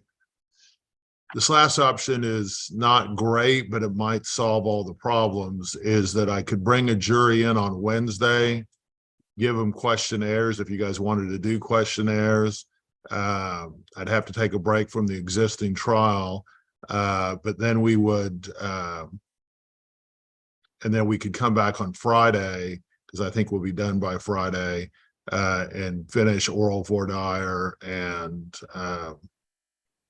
because we can't get a jury on Friday, that there's just no jury summoned. And I've been told by the central jury room, they felt our chances of getting a juror were better on Wednesday than on Thursday. So I know I went through that kind of quickly. I have a jury that's out right now, so I'm in a bit of a rush. But Mr. Wolf, what do you think of that? First, I really appreciate the court working overtime to try and get us in. What my concern is, I don't think we can try the case and essentially 5 days to verdict, which would mean Monday through Friday.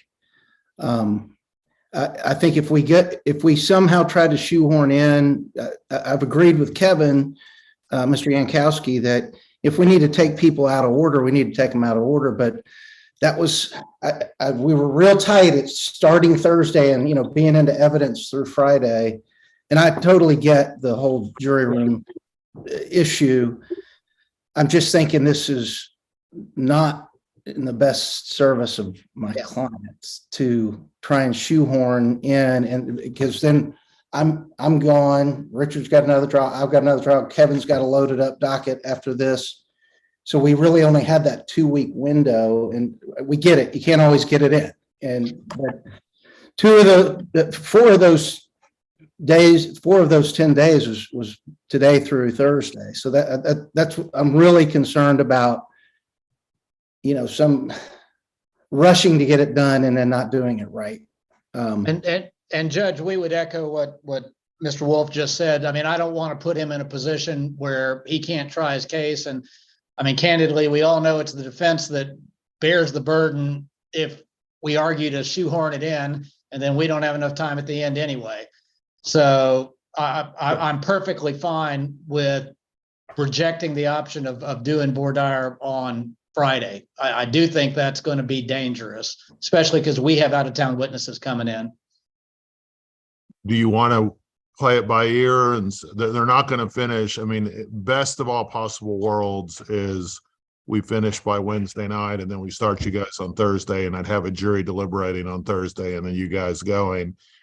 Do you want to wait and see if that happens, or do you just want to reset it? And I'm trying to fit you in. And so if you want to reset, I'm happy to do that. If you want to be on standby, I really do everything I can to try to get special settings to go. But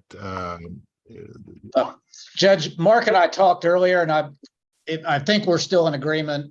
We do need a drop dead date. We've got witnesses coming out of town and expenses, but I think I wanted it a little later than he wanted it. And I think we kind of agreed if we could have a drop dead of maybe noon tomorrow, if that's okay, if assuming we're still in agreement there. Either we've got it, they are going to be finished, we are going to start on Thursday, or if we don't know, we just get reset as of noon tomorrow. If the court can accommodate that, I think both sides agree that's reasonable. you mean to let you know one way or the other?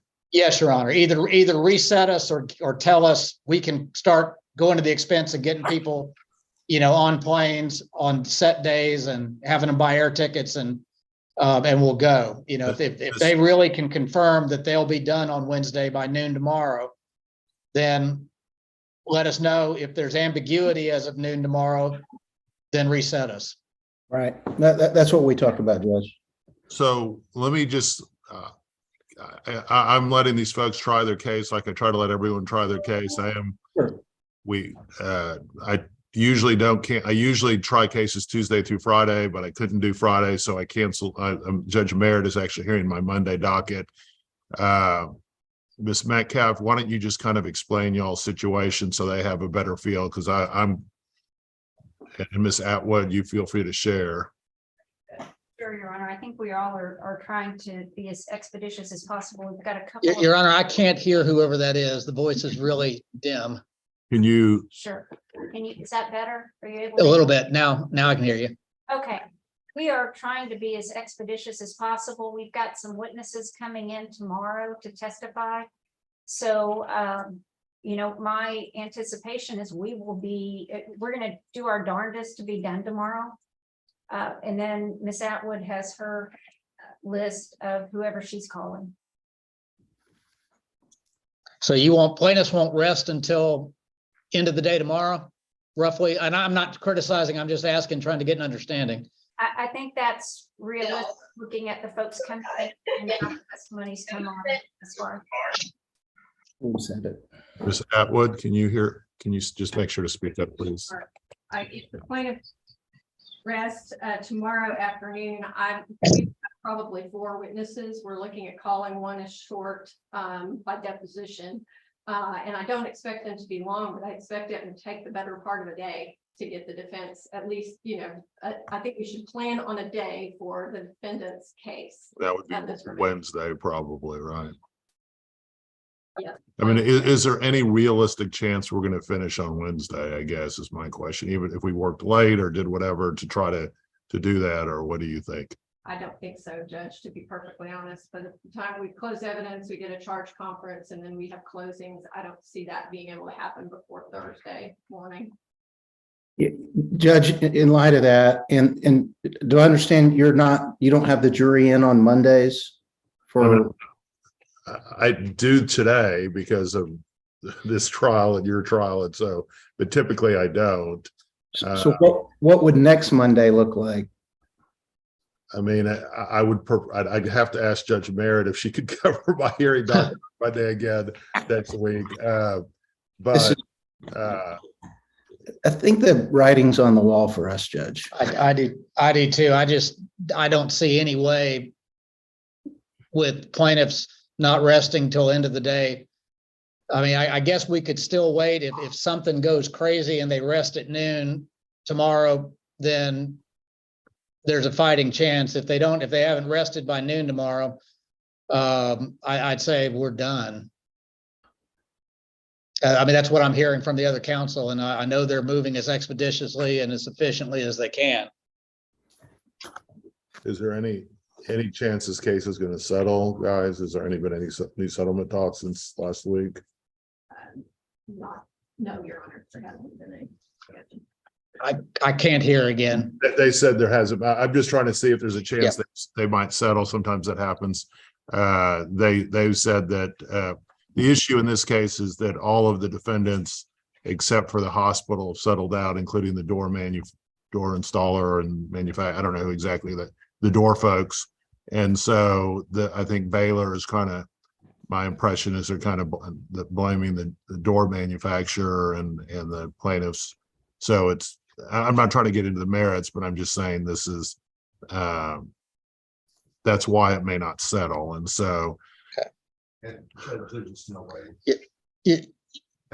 Your Honor, I mean, it seems pretty obvious what we're facing here, and it seems, like I think Mark said, the writing seems to be on the wall. Officially for the court, officially my client has not instructed me to request to be reset today before tomorrow, but I do not want to put anybody to any inconvenience and make us call another hearing in light of what we're hearing. We will certainly abide by the court's decision if it wants to make a final decision now in light of what all we've heard. I'm leaving this up to y'all. I consider it, that I really work hard to try to get special settings, into trial if at all possible, or every case in the trial, but especially special settings. And so I know you guys went to effort, and so I'm doing everything I can, but I'll leave it up to you. You know your situation. I don't want you to spend money on a case that's not going to trial. And I'm happy to reset this if you want to March 21st, March 28th. I think we've all got conflict settings. Yeah. Okay. You're there. And I'd have to check with my out-of-town witnesses. It would take a little bit of doing once we knew what the options were. Your Honor, if I could have a brief moment, just talk to Mr. Wolf and talk to my client after this call, we could communicate back with the court if we're okay being reset today and just face the inevitable. I just don't have authority to say that right this moment. Why don't I do this? What I would suggest we do is, let me go ahead and give you 4 or 5 dates for possible resets. And then how does tomorrow at noon sound to get together again? I can give you an update on the trial, and then you guys can hopefully have found out by then if any of these dates work. Okay. We can find out by our schedule. I can't guarantee of all of our expert schedules by noon tomorrow, but we can certainly commit to the attorneys working. And over the course of a 7 or 8 day trial, usually experts fall into place. Okay. Well, let's, when are you guys thinking? What's the quickest when should I start looking at dates, I guess? Judge, we've got special setting May 1, that's going to go about 4 weeks. So it would be looking into the, Would you rather do you want me to tell you any dates before then or just after then?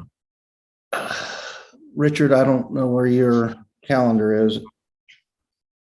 Yeah, so I think what we looked at, that if this could not be done, I coordinated with Marquette's paralegal, and I don't know that we can do before June, because Marquette actually has stuff that bleeds into April, and we have a hard, big case in May 1st. And so unless maybe there's the very end of April, but that might wreck the pretrial on that. And so I think, Marquette, it's your calendar, but I think your paralegal said you better get them in June then. But I've got special settings April 17th and May 2nd that are number 1 MDL settings. So yeah, that takes us into June. All right, guys, let me just give you some dates then. June 13th, June 20th, July 11th, July 18th,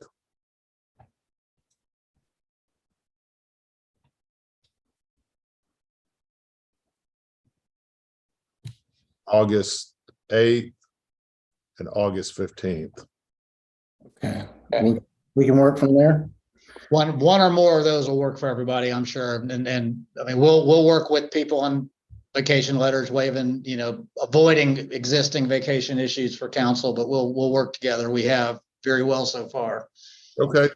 Well, why don't we reconvene if something, it's up to you if you want to just pass at this point, but if you want to still be on the standby, I'll let you know what the update is. Stranger things have happened, and we'll reconvene at noon tomorrow. And hopefully by then you'll get us some idea if those dates are going to work, and I'll give you an idea of any chance this case is going to finish. It doesn't sound like, but Either way, we'd like a firm. I think we both would like to be taken off the docket at noon tomorrow if there's no clear answer that we can start on Thursday, even if we have to work a little more to figure out what the reset date's going to be. Agree. I try to get a reset date as quickly as possible, though, because these days do not stay. We will start on it immediately.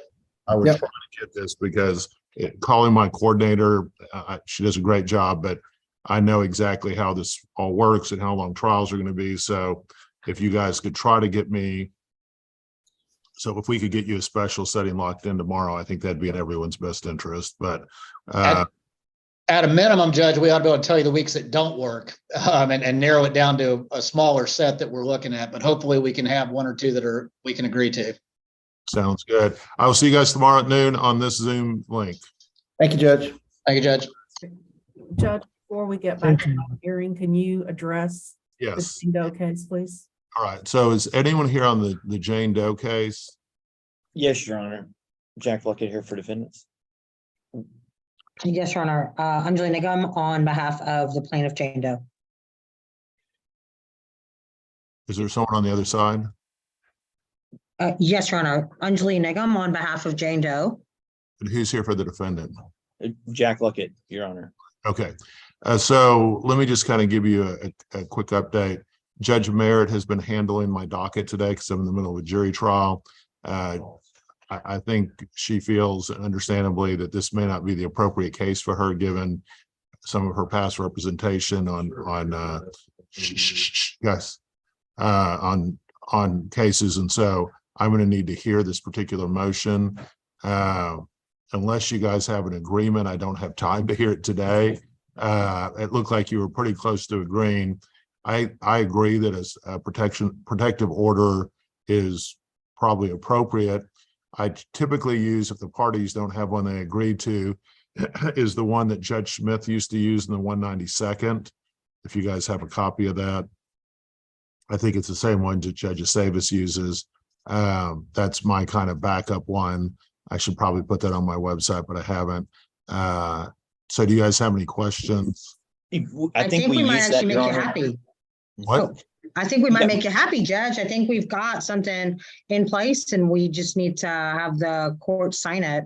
Yeah, there was just one addition to it, and that's why I wanted to do the hearing, to make sure there could be changes to it, because I wanted to obviously make sure.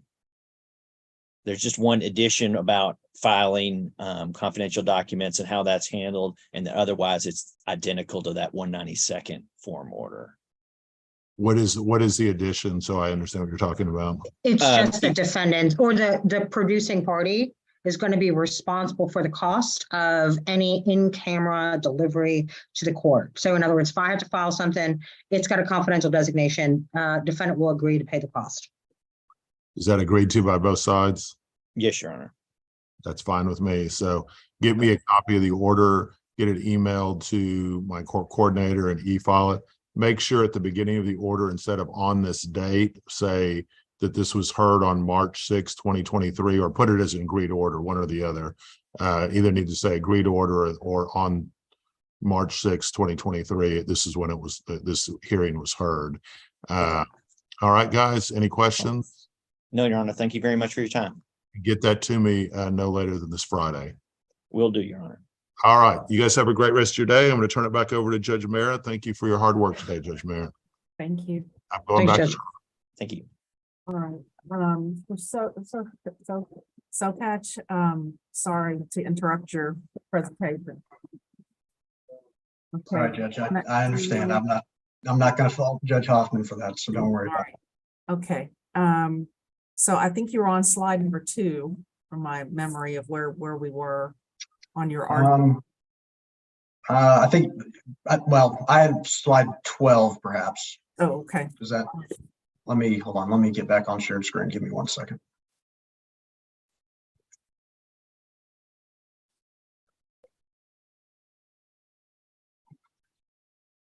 Yes. There we go. This one. Yes. All right, so let me back up for a second. So just to reiterate, the reason why this lawsuit is pending is because of a blatant violation of this section right here, which is that the management fees could not be paid while my client's investment had not been paid back. In other words, we get our return on investment, return on capital before any other distributions get made. This is an uncommon provision, an uncommon clause that was made as part of a benefit of the bargain for us to invest money, put in $2.75 million, which, by the way, this is all in the affidavit that's attached to my client's response.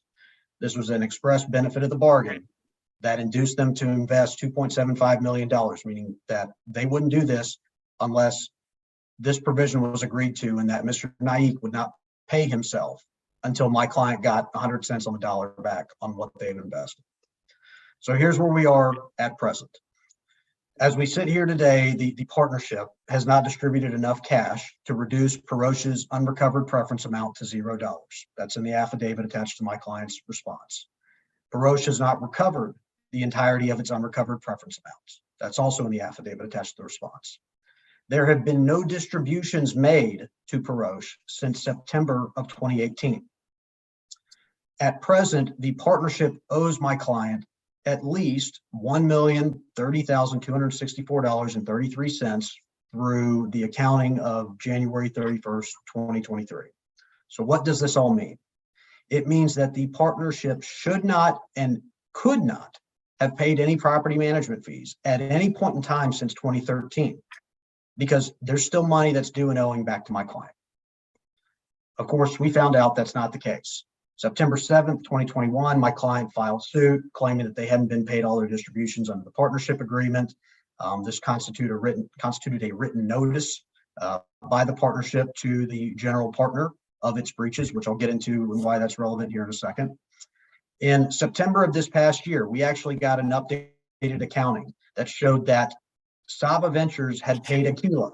In other words, Mr. Naik had paid himself $522,243 in property management fees. As I went through previously, these payments to himself, this in excess of $500,000, is a direct violation of the partnership agreement. There's no contest in that. There's no summary judgment evidence submitted by Saba Ventures with the declaration and affidavit from Mr. Naik saying we didn't breach this, we didn't violate this, here's exactly why. There's nothing in there. The uncontroverted evidence in this summary judgment record is that Mr. Naik through these entities has violated the partnership agreement by paying himself in excess of $500,000 when my client has not been paid back its investment yet. Now, Mr. Daniels says, well, and we'll get into this in a second, but he says, well, there wasn't really a consent that was needed. That doesn't make any sense. That makes this contract absurd on its face. Why would you need to consent to your own indemnity? If that were the case, then why did they write my clients in December of 2022, so 3 months ago, and ask my client to consent to the indemnity? They did this because they know that the contract requires consent to be given by my client, or else they cannot get indemnity. And the uncontroverted evidence is in the affidavit that we attached, we did not sign that consent, nor have we ever consented to the indemnity. Therefore, they are not entitled to it. Now, I go back to the 3 reasons that I put at the outset. The first and foremost, I don't even know how you get past the first part of the analysis on this, is that we didn't consent to the request for indemnity and advancement of expenses. Number 2, like I said, the request falls outside the scope of sections 5.12 A and C. And then third, the court actually, under the circumstances, in light of all relevant circumstances that we've gone through today, can exercise its discretion and deny the request for advancement and indemnity. So let me go through each of these quickly. Under section 5.03 of the partnership agreement, so it's exhibit 1 attached to the response, it says that, and this is a very common clause that says that, you know, typically you see something like these are called major transactions or major decisions, something of that nature, but it always says the general partner is given absolute exclusive authority to run the company, but there are certain things that the general partner cannot do without the written consent of a supermajority in interest.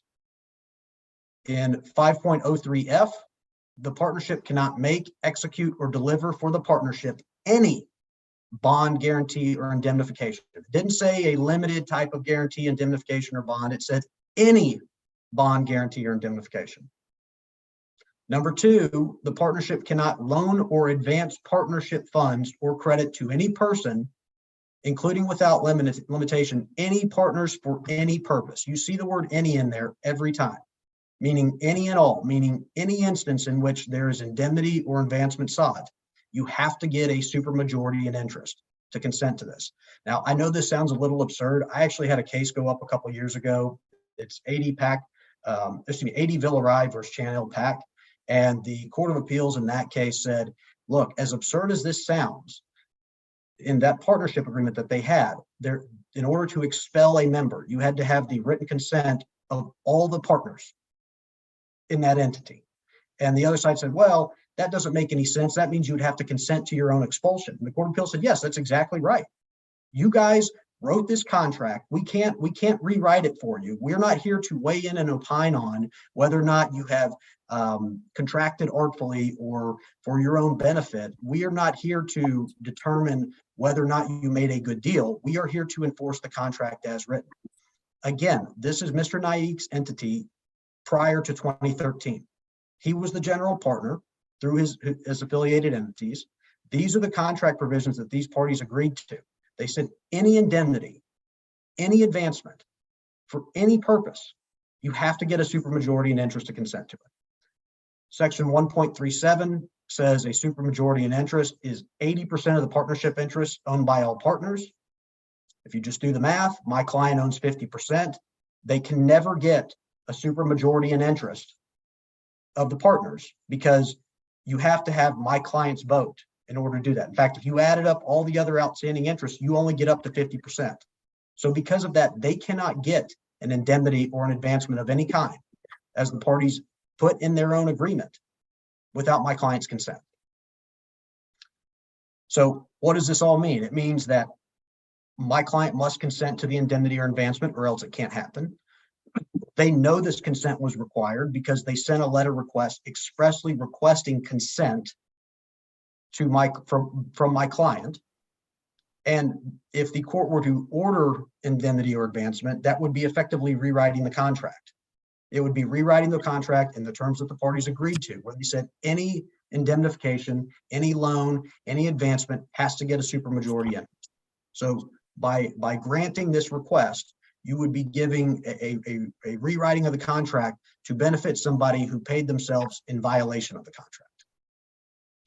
So reason number two, the request for indemnity falls outside the scope of sections 5.12A and C. So if you go to the Texas Business Organizations Code, section 8.003, it actually says that a governing document, meaning the partnership agreement, can restrict the circumstances under which the enterprise must or may indemnify or may advance expenses to the person under this chapter, meaning that, you know, the standard, if you don't put it in your governing document, then this controls, the TBOC controls. But if you do have a governing document, you are permitted to restrict those circumstances. And this is what Mr. Daniels did not cover with you.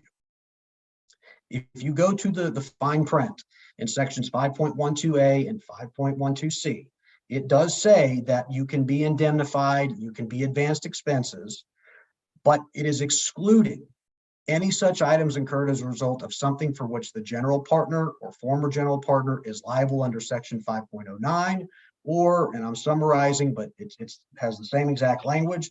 It says, if it's an act that constitutes bad faith, gross negligence, willful misconduct that is not excused by any other provision of this agreement. Now, I will also note, Judge, these provisions are typically used in instances where the partnership is being sued by a third party, not an internal affairs dispute. This is where, because if you go back to the Texas Business Organizations Code, there's a clause in there that says that the general partner of a limited partnership has the same liability as a general partner, as general partners do. So it is very common when a limited partnership is sued that the general partner will also be sued because they share same liability as the limited partnership overall under the limited partnership structure. So what this clause actually talks to is third-party indemnity, but what they're wanting to use it for is first-party indemnity, meaning indemnify me for my own bad acts. So they're saying we get indemnity under this section, but what they don't talk about is, and this is why these clauses are in here, if there's a violation of the partnership agreement or there's an act in bad faith, gross negligence, or willful misconduct. And what this goes to is under section 5.09. So let's go to that section. It says that under 5.09, and actually, let me go back for a second. It says that the language says excluding any such items for which the general partner is liable under section 5.09. So I know Mr. Daniels said, well, there's been no determination. There's been no determination of my client's liability. Well, if that were the case, if you were required to have a determination prior to the advancement or indemnification under these sections, then you read out or strike out those sections where it says, except for instances where the general partner is liable. There has to be a finding or a determination of whether or not this general partner is in fact liable. In fact, it's their burden on summary judgment to demonstrate that they are entitled to this as a matter of law before it even gets to my burden. And they can't demonstrate under this contract that there's an exception under 5.09 that does not apply. If you go to 5.09, it very clearly says that you can be liable if you have an act or omission that violates the agreement, that has a material adverse effect on the partnership. You get 30 days notice and it continues on for that 30 days. Or if you have an act that constitutes bad faith, gross negligence, willful misconduct that's not excused by any other provision of this agreement. So what that says is if you violate this agreement and it continues on for 30 days after you get notice of it, or if it's bad faith, gross negligence, willful misconduct, you don't get, well, at least in this section, you can be liable for it. And under 5.12A and 5.12C, you don't get indemnity and advancement. That's the problem. That's the problem that they run into and why they can't get past the second argument, which is they have violated the partnership agreement. They don't contest it. They were given 30 days notice. Because we filed suit in, I think it was September of 2021. They answered in October of 21. They knew what the claims and allegations were. It's been 15, 16, 17 months that have passed since that, and they've done nothing to repay those amounts. So we are well past the 30-day notice requirement period. What about the case that Mr. Daniels cited? Can you distinguish that case and why it doesn't? Yeah, well, and you know, Judge, I'm happy to give a letter brief on it. I wasn't prepared to go in depth factually into that, but I can tell you this, the Enri Demata case is a Delaware law case. It applies Delaware law. This is a Texas limited partnership applying Texas law. And I will tell you, I think he said it went into the section 8.104, which is permissive indemnification and advancement is permissive, meaning that the company can decide to do it, but they're not obligated to do that. But Judge, I'm happy to submit a letter brief if we need to. Is factually- there a distinction between the indemnification and the advancement for fees? There is, Judge, but they're seen one and the same in these partnership agreement provisions that we've looked at, where it talks about indemnification and advancement. So the partnership agreement itself makes no distinction, at least in the outcome. I agree that there's a substantive difference between indemnity and advancement. But what I don't concede is that the partnership agreement has different burdens or standards in which those can be applied. Meaning that it's the same standard under either indemnification or advancement. You have to satisfy 5.12A and 5.12C that you have not carved yourself out through your own conduct and are entitled to indemnity, which they have not done here. So because of that, Judge, we think that their request for indemnity and advancement falls outside the scope of sections 5.12A and C because they have not demonstrated that their acts do not constitute a violation of the partnership agreement. And I will say this, at the very least, there is a fact question that precludes summary judgment about whether or not Sava Ventures committed a prior material breach or their conduct constituted a materially adverse effect on the partnership, which, by the way, we submit that it does. This partnership has been insolvent effectively since 2013. It's got a $13 million loan on it. Our client put in $2.75 million, and Mr. Naik just took out in excess of $500,000 to pay himself. I would think that that would have a materially adverse effect on the partnership, or at the very least, a fact question about whether or not his acts constitute bad faith, gross negligence, and willful misconduct. Thank you. Mr. And then- Bain, I'm sorry, I thought you were third. Oh, sorry, Judge. Yeah, just one, this is really brief. One last section. Under section TBOC 8.052A, the court is permitted discretion. It says on application, which this is an application, and they're seeking summary judgment. They're saying it's a court can consider all the relevant circumstances in determining whether or not to indemnify somebody. Again, we've gone through a host of reasons why, but if you really distill this case down to what it is, it's the person who walked into the China shop, broke everything, and says, "Hey, China shop, can you indemnify and advance me expenses for my defense, even though I broke everything?" And that's what's going on here. The company took in my client's investment, and instead of using that money or retaining it and adhering to those contractual safeguards that my client actually bargained for, Mr. Naik paid himself. And so under those circumstances, we don't think that indemnification or advancement is warranted, because it is a, I don't want to accuse Mr. Daniels of bad faith, but it is a bad faith or abuse of the partnership agreements by his client to say, pay me and indemnify me and advance my expenses, where I took money out of the company in violation of the company. Mr. Daniels, briefly. Sure. And I will be brief, but I do want to address a couple of points. But why did we send them a request to consent so we wouldn't have to file a motion and argue it in front of the court? I mean, it's pretty clear why we did it. It's not that we thought we needed it, but we knew they would oppose it. So we're not going to just do it. We're going to ask them, okay, do you agree to this? Or are we going to have to go to court? Well, we're in court. They didn't agree to it. So clearly it was not anything that we did to say, oh yeah, we recognize we have to get consent. I don't think the agreement provides for that. He also argues the idea of, okay, well, this, because it's not just that we're liable, that it was a material adverse effect on the partnership. He's wanting us to prove a negative. Okay, he hasn't proved that we have breached it and that we are liable and what amounts or anything else. He's trying to say, we're alleging this. They took money, they did this, they did that. We claim we have various defenses. We have various reasons why the money was used for other purposes that were benefiting the partnership, including paying taxes that they didn't have to pay. So we can get into all these fact issues, but that isn't what the contract provides, and it isn't what advancement is. Okay, so if you look at the D'Amato case, and I'm going to just pull it up again. First, it was a Texas case, and it was in fact applying Texas law. It just simply looked to Delaware law to for some guidance, but they were applying Texas law and cited numerous other Texas appeals court cases that said advancement is appropriate. And if you look at this page of Damata, where it says restorations, allegations of misconduct do not change the nature of the right relator has to the advancement of fees. And if you go through there and they say, oh, it may not make a court feel good, it may not make the person that has to pay the advancement good, but in fact, it is a policy decision to allow a company by contract to advance fees, even if the person that's going to get advanced is alleged to have done horrible things. For example, in Damata, supposedly stole trade secrets. So the case is on point, Your Honor. It is a Dallas Court of Appeals case. It applies Texas law. It simply looked to Delaware law for guidance.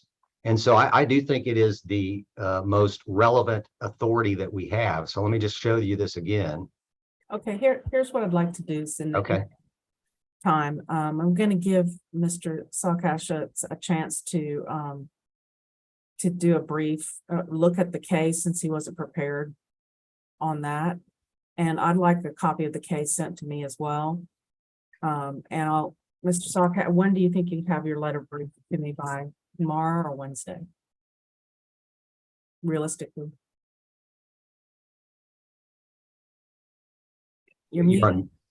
You're muted. Sorry about that. I apologize. Just, so realistically, probably Wednesday. So just in full disclosure, I'm on family vacation right now. It's spring break, so I'm in Florida with my family. But I'm happy to. It looks like the case is maybe 10 pages long, and okay. I'll probably go take a look at it right after this hearing. I might be able to get something. Okay. Let's just say Wednesday by noon. And then I'll take a look at it as well, Mr. Daniels. If you can send that to Ms. Pinson, she'll get it to me. Okay, and then Your Honor, and then I'll have a ruling. I'll have a ruling to y'all Wednesday afternoon or Thursday morning at the latest. Your Honor, can I have a request as well? I'd just like to, because I had a few points to make on of course. Section 5.09 on the standards of performance and the interpretation of the indemnification provision. And I'm happy to do that in a letter brief as well and get it to you by noon on Wednesday. That would be great. Okay. I appreciate both of your arguments and your patience today. And No problem. Looking forward to reading the case and reviewing everything. Yes, Mr. Sutton. Just one last question. Judge, do you want us to submit proposed orders? Yes, I online? do. Yes, Okay. That would be great. And then if you can just make sure you copy Ms. Pinson on anything you send, and each other, anything you send. Ms. Pinson, do you mind? Could I get your email address? Rhonda, RHONDA .Pinson, P as in Paul, INSON at Dallas County spelled out .org. So it's Rhonda.Pinson at DallasCounty.org.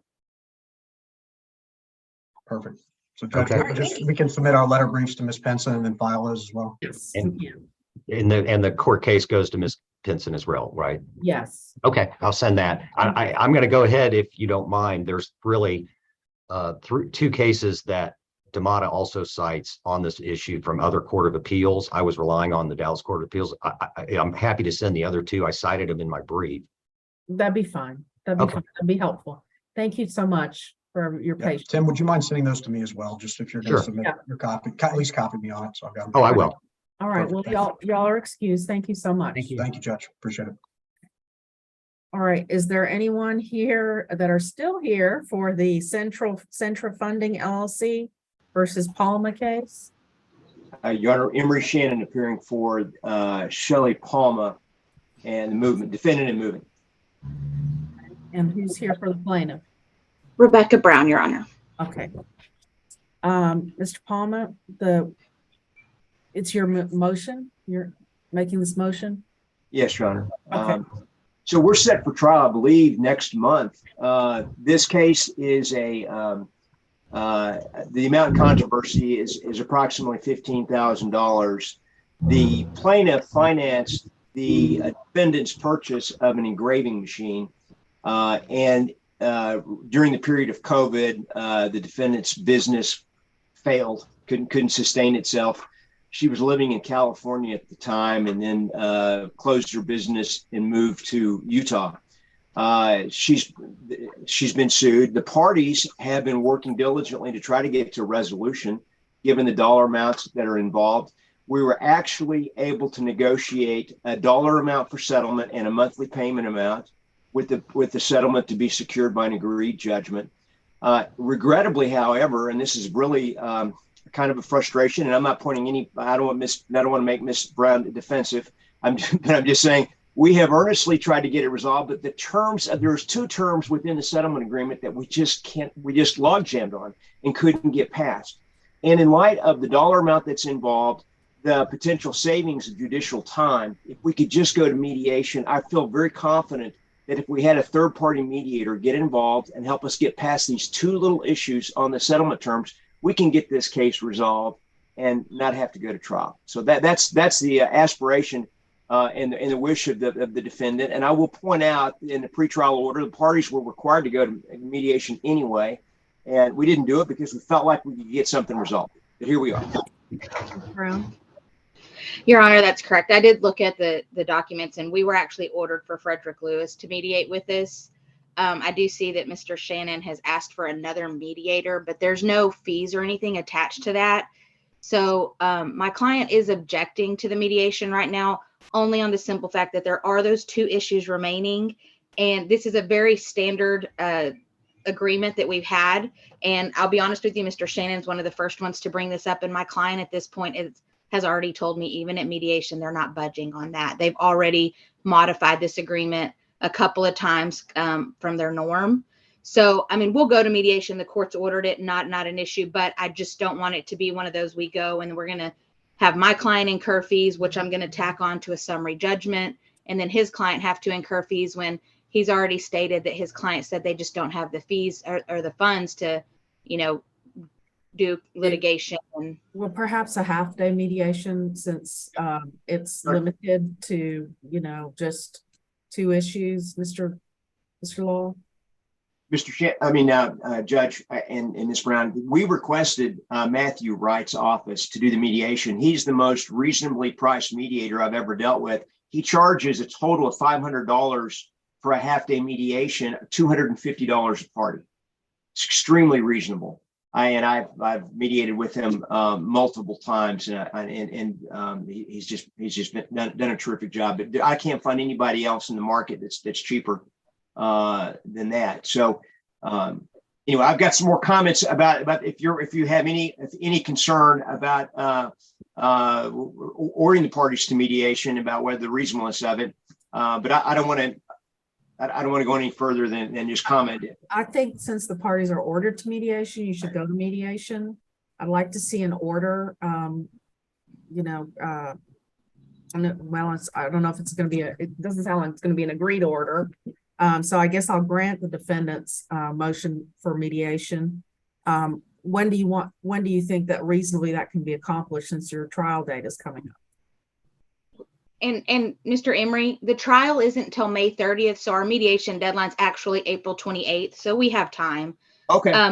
I would request, though, that we do it sooner rather than later, because I have a summary judgment that's just pending an affidavit from the client to file it. And I'll have to set that hearing 30 days before the trial.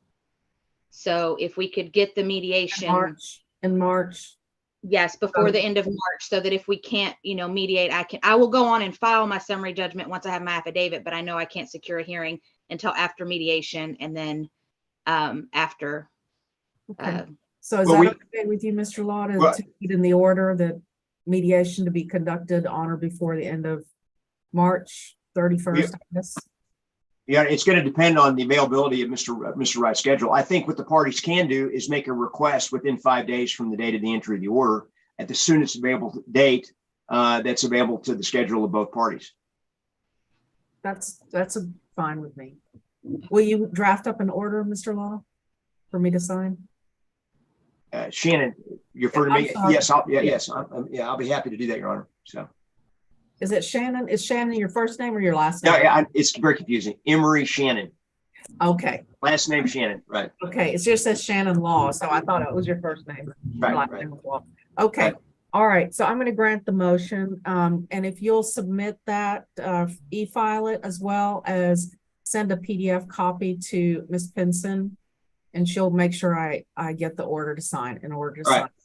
And I got Miss Penson's email address from the previous case, knowing that, I mean, I'm hoping that I would be able to send it. That's rhonda.pinson@, dallascounty.org, right? Yes, yes. Okay. All right, thank you. Thank you both. Is there anything else? That's all I had. All right. Thank you, Your Honor. No Thank you. excuse. All right. Excuse. Thank you. Yes. I'm sorry, Ms. Pinson. Did you have something you wanted to, okay. No, that's it. All right, y'all are excused. Thank you. Okay, I think I'm through for the day. I think we have one more at 4. I thought I saw someone cancel that one. Oh, did they cancel it? Oh, I haven't seen it yet. Hold on a I second. think Judge I'll double Judge check sent me later. an email. Judge sent me an email saying it was. canceled. Yeah, you're right. It did cancel and I need to put it on some type of hearing default or something. Okay. All right, that's it for today. Thank you. Okay, thank you so much. I guess I need to look at all these orders that people have sent me, so Yeah, I just. okay. wanna And go- I'll double check, see if I got some more. Okay, all right. Thanks so much, Rhonda. No problem. Okay. I don't know how to shut this off. Are you able to Yeah, close it off? I can leave it, I think. Let's see. Leave meeting. Well, I don't know. I don't think I can end for all. I think he has to, but I can leave the meeting. Okay, I'll tell him. Okay, all right. Bye-bye. Hi, this is Rhonda with the 6th Day District Court.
gentleman named Craig Orton, and I have his email address. Okay, yeah, he's not on here.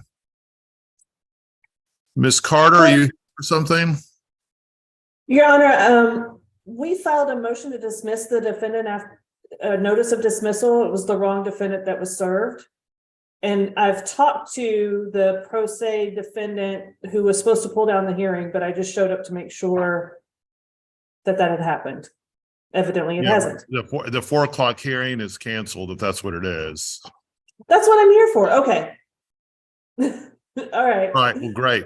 So have a great rest of your day, and we will see you on the next one, okay? Hope you're doing well. Thank you. You too. Okay.